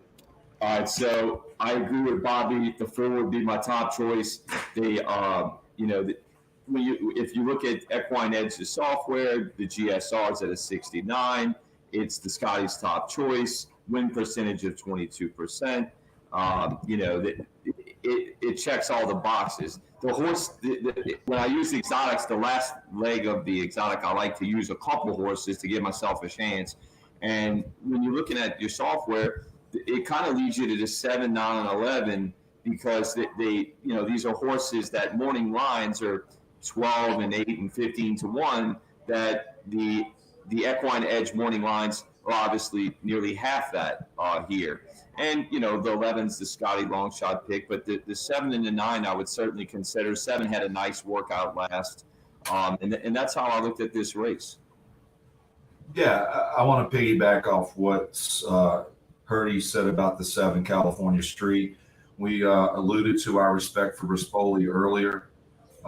He's kind of tailed off considering how well he started off, but I still have faith in him. And I like the cut back in distance, Scotty, from going a mile to 7 furlongs. And he's certainly fit. I mean, 4 furlongs and 47 and a $20,000 claimer. I think there's a lot to be decided here. And according to my notes, Gallagher and Rispoli, when they team up, I've got here 38%. So I don't know if that's what you're seeing as well, John, but I respect the 7 quite a bit. And at 8-1, Scotty, I think to me, that's tremendous value. Yeah, I would completely agree with you on this horse. The only thing I will say, and it's not always true, but most horses that cut back in distance, you want to see them showing more speed, going longer, and then when they cut back, they're not going to be too far back, and they seem to finish, and it seems to give them a little bit of a fitness edge. That's the only thing. I don't know how far back this horse is going to be at 7 furlongs against this group, but I would agree with you. I don't think you can leave this horse out. Yeah. No. All right, guys. I can't thank you enough, guys. And if you guys, can you do me a favor, Hurricane? Can you give out, what is your Twitter address?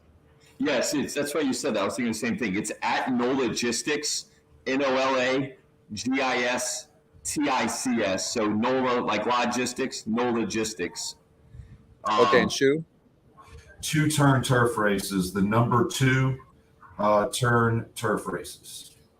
Okay, and you can follow these guys. You got Bobby the Shoe Shoemaker and John Hurricane Hurd, 2 of the young guys up and coming in horse racing. Guys, you were fantastic. I mean, this was a great show. And I mean, you guys were going to come on for like an hour, and you guys you just took over the entire show, but it made the show that much better. You guys were fantastic. We're going to have you guys on soon. The fact that you guys are, using EquinEdge right now too, we support you 100%.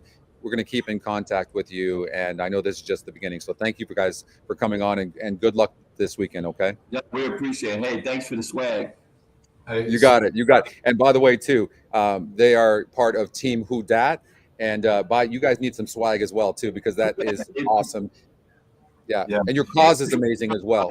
Your software. Yeah, Scotty, All right, guys. Thank you so much for the opportunity. You've won me over with this solution. You're a great dude. You're very, very smart.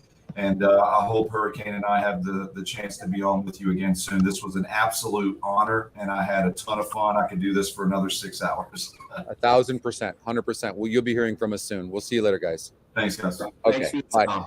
All right. So big shout out to the guys for coming on. I've got to go, guys. I've got to handicap the rest of Delmore, and I've got to be on set in an hour. Good luck we didn't even hardly cover. We did cover the late pick 5. So if you guys want to see what my picks are, my top 3 picks, you can watch the simulcast over at Delmar. Can't thank you enough. Good luck to all of us in the pick 5 over at Saratoga. To the 2 horse, I think I saw $2,700 for 50 cents. I'm not arguing about that since I've got that 6 times. So that would be a nice $15,000 would be great. So let's get this in, and good luck. $18 ticket, Cindy. That's amazing. Great job. Jay, everybody, big shout out to you guys. Oscar, thank you. Thanks everybody. Don't forget to like the show, please. You can follow us at EquinEdge.com on Twitter, and you can sign up for free as well at EquinEdge.com. I'm at ScottyPick6 if you'd like to follow me on Twitter. And we've got some promos out there too to get EquinEdge for free for a month too. So check that out. Oh shit. I don't have to go anywhere right now. Thank you, Mike. What the hell am I talking about? I keep losing my mind. I keep thinking that we're not starting till 3:30. I don't have to go until 2:30. I don't know what I'm thinking. You do a show? Huh? You do a show? I'm doing a show right now. For who? For EquinEdge. EquinEdge? Yeah, EquinEdge. Yeah, I got a card here. I'll give you a card. You do any good yesterday? I did terrible yesterday. I won the last 6 races. You won the 6 races? Maybe you should do your own show. I bet them all to win in place. Yeah. I get them at the rail. Okay. I am a big 5, pick 6 player forever. Yeah. But I pick them up at the rail and I switch my mind. Right. Yeah. I got the 28, the 20, and the 222 horses. Oh, you did? Oh, I fell in love with them. Oh, well. Where are you gonna be today? I hang right at the rail. Oh, the rail. You're right there. And I look for bad hair days and I throw them horses out. I have one of those every day. No, but horses. Horses' hair. No, you mean their body and their skin. They tell you. Yeah. I just come from Kentucky. I've been working for Brad Cox for 8 years. Oh yeah. Okay. Did he win Yeah, that second? he did. race? Yeah. He did. Yeah. He's amazing. Yeah. He is. He's a good I trainer. was just at Keeneland, and he had like 80 to 85 babies. Yeah. And he had 5 coming in, 5 going out. Yeah. Almost all 2-year-olds. Yeah. For Yeah. He's got an And I was amazing with him. stable. I was with McKeever last fall when he won 4 breeder cups. Yeah. There was 3 grooms in the barn and 3 hot walkers. Yeah. Yeah. For 24 horses. Yeah. It's amazing. Yeah. No, he takes care of them. And Yeah. he don't pay any extra, and he don't bonus nothing. No, you're telling everybody this right now too. Yeah. Exactly. Yeah. It's good He info. don't give win pictures to his grooms. He doesn't. No, it costs money. That's true. It does. It does. It costs money. That's And true. I said I walked 12 horses yesterday. Took 2 over to the paddocks. He said, "What would you like?" I said, "I'd like a bonus." And he started laughing. That don't never happen around here. No. He's a nice guy though. Oh, he is nice. Oh. He's got a boy that's 20 that's really sharp. Oh, really? That works in the barn with him? He's about 6'2". Oh, Yeah. He's been working there since he's been a little boy. Oh, wow. That's But good. he's going to be. He's got a boy 20 and a boy 22, but the kid 20. Yeah. He wants to go on his own. Yeah. Yeah. And he can't afford to lose him. No, he's young though. He's got plenty of time. Well, No, but he's going to have some clients throwing some horses. oh, no doubt about it. Oh, Well, good yeah. luck today. Scotty, Yes. where do you see your show at? You got to go on the internet. So yeah, you'll see that there. If you just you as a matter of fact, have a computer. do you have a phone? Yeah. Okay, just scan this right here, and it'll give you a month free for EquinEdge, and then you'll get links to my show. Yeah. It'll send you emails. Yesterday was one of them lucky days. Yeah. No. But I've been doing this since I've been born. Yeah. Remember the first year that my dad was training when I was born. Yeah. And he had cousins training and his brother was a job. But at 9 years old, I remember I was at the rail and I'd study his horses left and right, bandages and walking, then they put on the saddle and I'd eliminate all big handicappers, cigars and stuff. I said, "What do you like, kid?" I said, "I don't know yet." I said, "I like this one right here, this 3 horse." He went and paid a big price. Yeah. I'm at the rail and I'm 9 years old. It's my birthday. I got about 4 or 5 guys behind me waiting. I eliminate horses on limps and walks and bandages and this and that. And I said, "I like this horse right here." He paid boxcars. Now I got about 20 handicappers behind me. I'm 9 years old. Asking you your opinion, They're huh? begging me to what I want. And I picked that one and paid a big long shot. Guys are handing me pocket full of change. That was 1959. Oh my God, I've been in that's trouble. amazing. Say hello to everybody. Hello, everybody. Yeah. What is your name? Jeff. Jeff. I love your hat. Rachel, who's better, Zenyatta or Rachel Alexandra? Yeah, man, that's a tough one. Zenyatta come from off the pace, and Rachel Alexandra could do anything. Yeah. Probably Rachel Alexandra had more talent. Yeah, possibly. Yeah. It was very nice to meet you. Thank you. All right. So, I've been in trouble ever since. I hear you. Thank you, Jeff. Problem is to win, right? That's right. All right, Cindy Maven. Let's look at Maven real quick. 19%. Scotty's second pick, top GSR. SOR is good, and 2 wins in 3 tries. A lot of times what I'll do is I'll look at the race in which the horse didn't run well and wonder, okay, well, what happened in that race? So let's look at that. We got 5.5 here, 1. So, okay. So here in the Mahoney, that was a very strong GSR 1. It was a 78, so that was a tough group. But the horse went off as the favorite and bumped at the break, 3 wide the turn. It doesn't look like the horse really had that good of a trip, and the jockey let off. So I do think this, though. A horse like this, you can clearly see this horse is going to be better on the lead. So if you think Maven can clear or be really close to the pace, and I like the post, let's run the mock race real quick. Saratoga race number 9. I'm not going to be able to stay too long because this is my last day here, or not last day, but where the cleaners is open. I got closed. I'm going back to Florida on Tuesday, and this is the last time I can get my clothes. So I'm going to have to go. I'm glad I remembered that too, by the way. Saratoga race number 9. Let's see if the 8 horse can get the lead based on the simulated race. I know I'm not supposed to be showing you this, but whatever.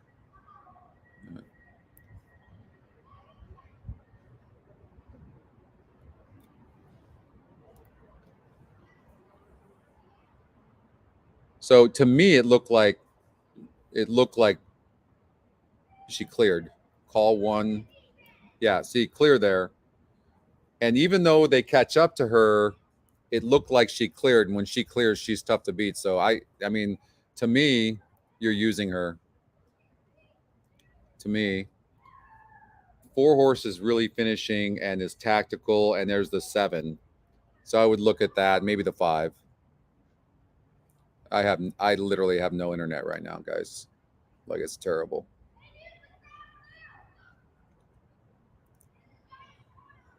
I know.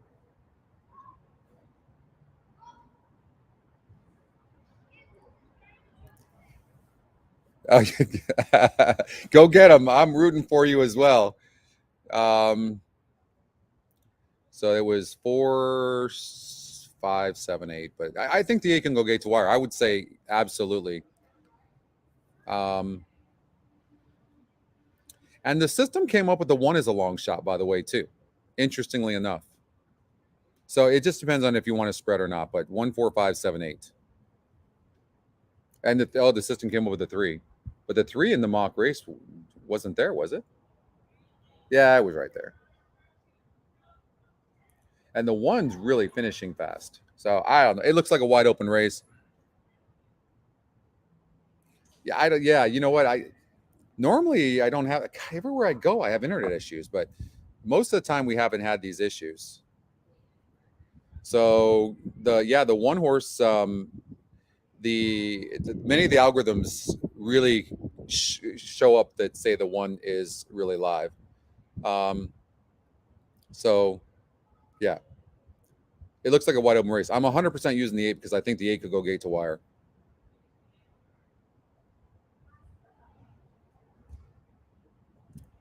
So I really like this Debo. I'm obviously rooting for the 2.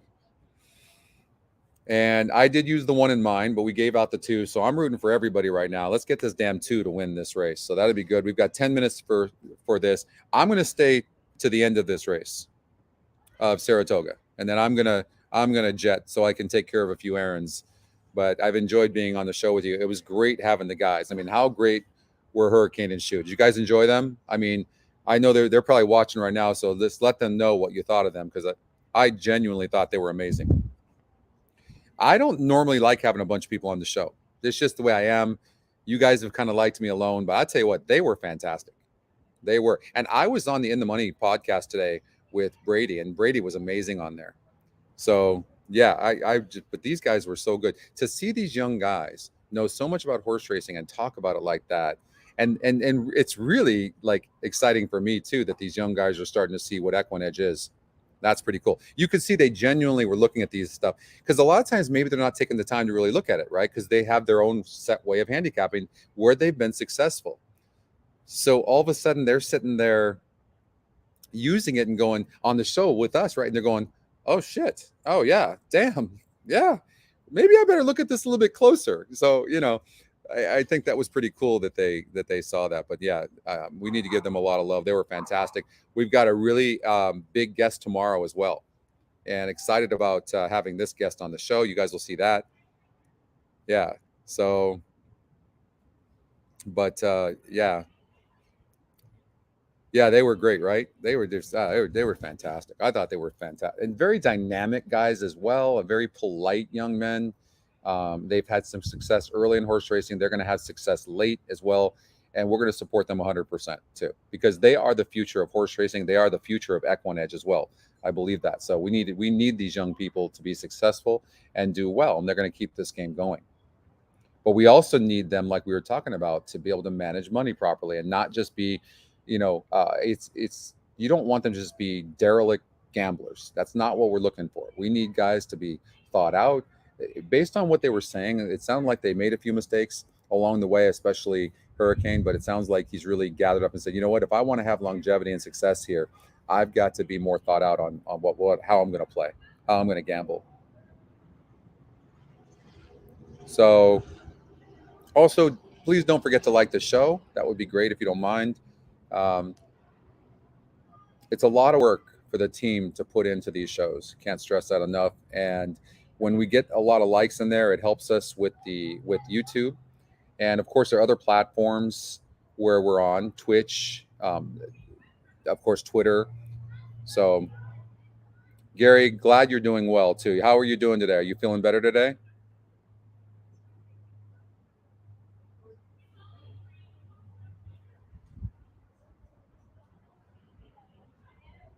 A little bit early. I'm up at like 6:30 every single morning. I was doing a podcast at 7:30. Oh, I did have. God, I had some horses for you guys at Ellis Park. God, I hope they didn't happen already. Oh man, this internet just brutal. I clicked on Ellis Park about 5 minutes ago. So.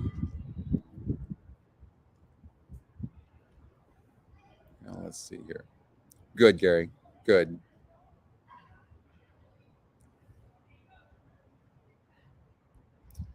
So exacta box, but I had a couple of horses pop up that I thought maybe were live. Let's look at this. Scotty Longshot won this race. Do you see them? Like you can literally. EquinEdge morning line was 3-1 on the Scotty Longshot. He was 6-1, 18%, and the Scotty Longshot, right? So you have three different algorithms that are kind of pointing you that direction. Okay.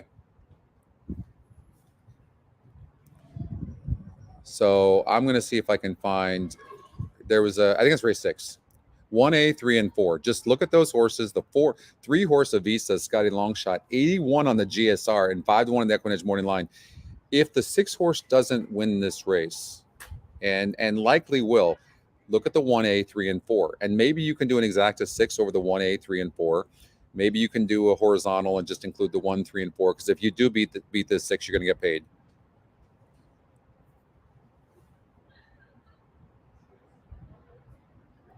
Nah, you can't. You know what, Jay? It used to bother me, but honestly, I don't get bothered by it anymore at all.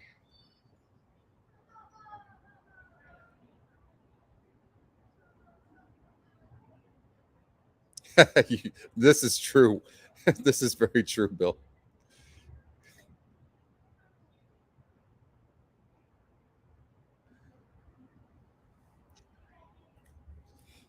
And if you think about where we were a year ago, right, Gary? I mean, Bill, like to where this platform has come along since.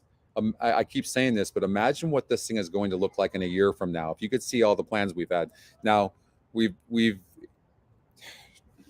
been moving along what appears to be a little bit slower on the new products, but I can't begin to tell you how busy and how long things are taking. So, all right, we've got Saratoga race number 5. I know at least we're all rooting for the 2. I know that. 3 minutes. 3 minutes before the race.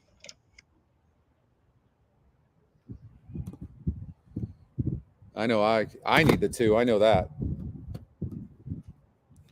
In the way I handicap Debo, when I look at this horse, 23%, Scotty's second pick, good GSR. I'm looking at this horse going, that was a 54 group last time out and an open $25,000. And he was 2.5 lengths of the stretch. And at the call, this horse was dueling in between foes. In between. Look at the trouble line always. In between horses. Imagine the horse is not comfortable. Looks fantastic on the track.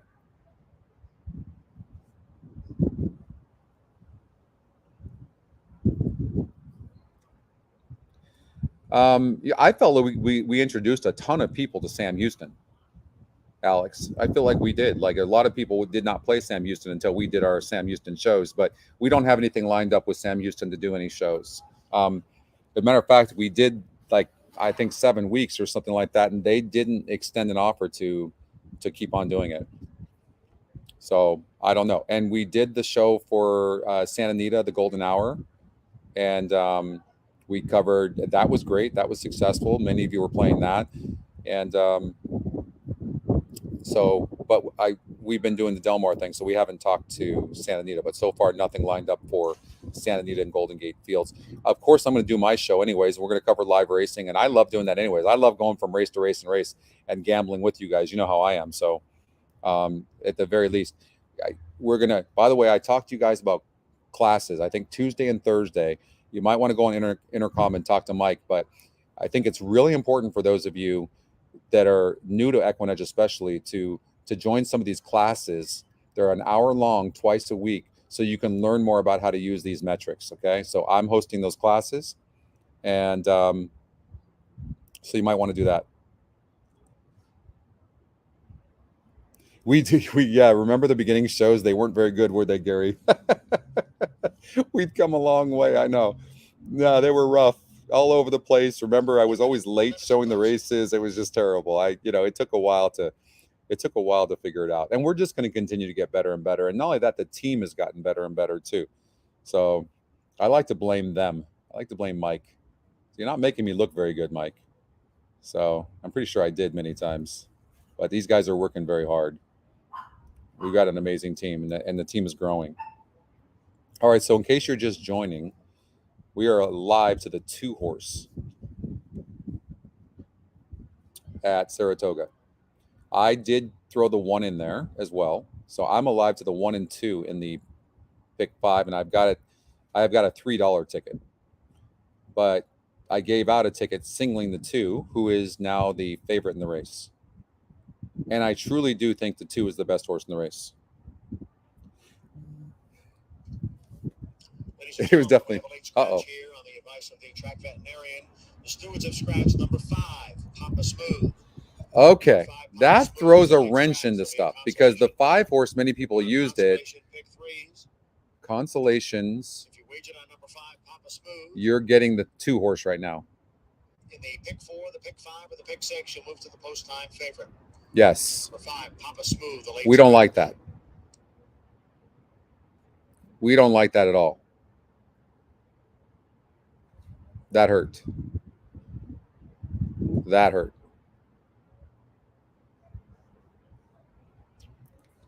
That really hurt. Wow.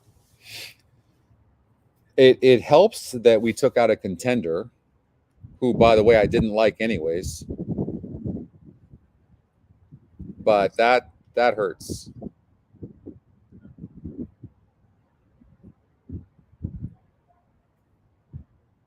That hurt. Who's going to be the favorite? I don't know. I'm guessing the 2. I like the 2 so much. I hope it's the 1 or the 7 that go off as the favorite. I hope the 7 goes off as the favorite. Like, somebody go bet 5,000 on the 7, please. Yeah, not too bad, Andrew. I don't know. I mean, the 2 horse is the favorite right now. Anybody know the numbers? I don't know. Horses are now nearing the starting gate. I like, maybe I should just go bet the 7 horse and what's the difference? But I like the 2 horse a lot in this race. Really like the 2 horse a lot. And so to see the 2 horse as the favorite kills me right now.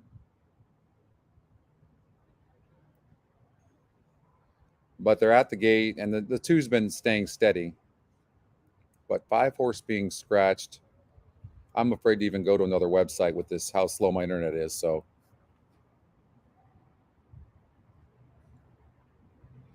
yeah, now 9-5 to 2. So the 2 is going to go off as your favorite. It just, to me, Debo just looks like the best horse in the race. So yeah, if you had the 5 horse, you are getting the 2.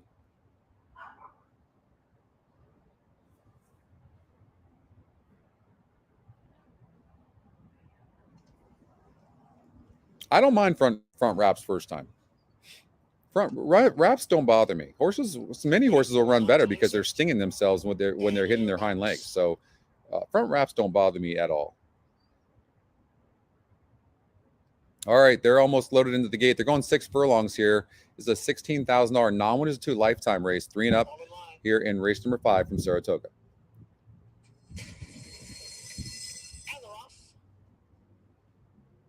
There goes Posse Kendisco out for the early lead with Debo racing in second. Next and third. Pass on the outside. So the 1 didn't break bad. The 1 just has no speed, so this is normal for the 1. So not worried about that. 2 just needs to be patient. And the 2's got a ton of horse sitting on the inside. So I don't mind where the 2's at right now, and I don't even mind where the 1's at. And horses come from behind here on this track all the time. It looks like the 2 is loaded sitting behind these 2 horses. Unfortunately, the 7's on the outside of this too. I don't like that. I don't think the 7 has that much horse. And here comes the 1. So 2 just needs to get through. Here comes the 1. The 1's really coming too. Come on, 2.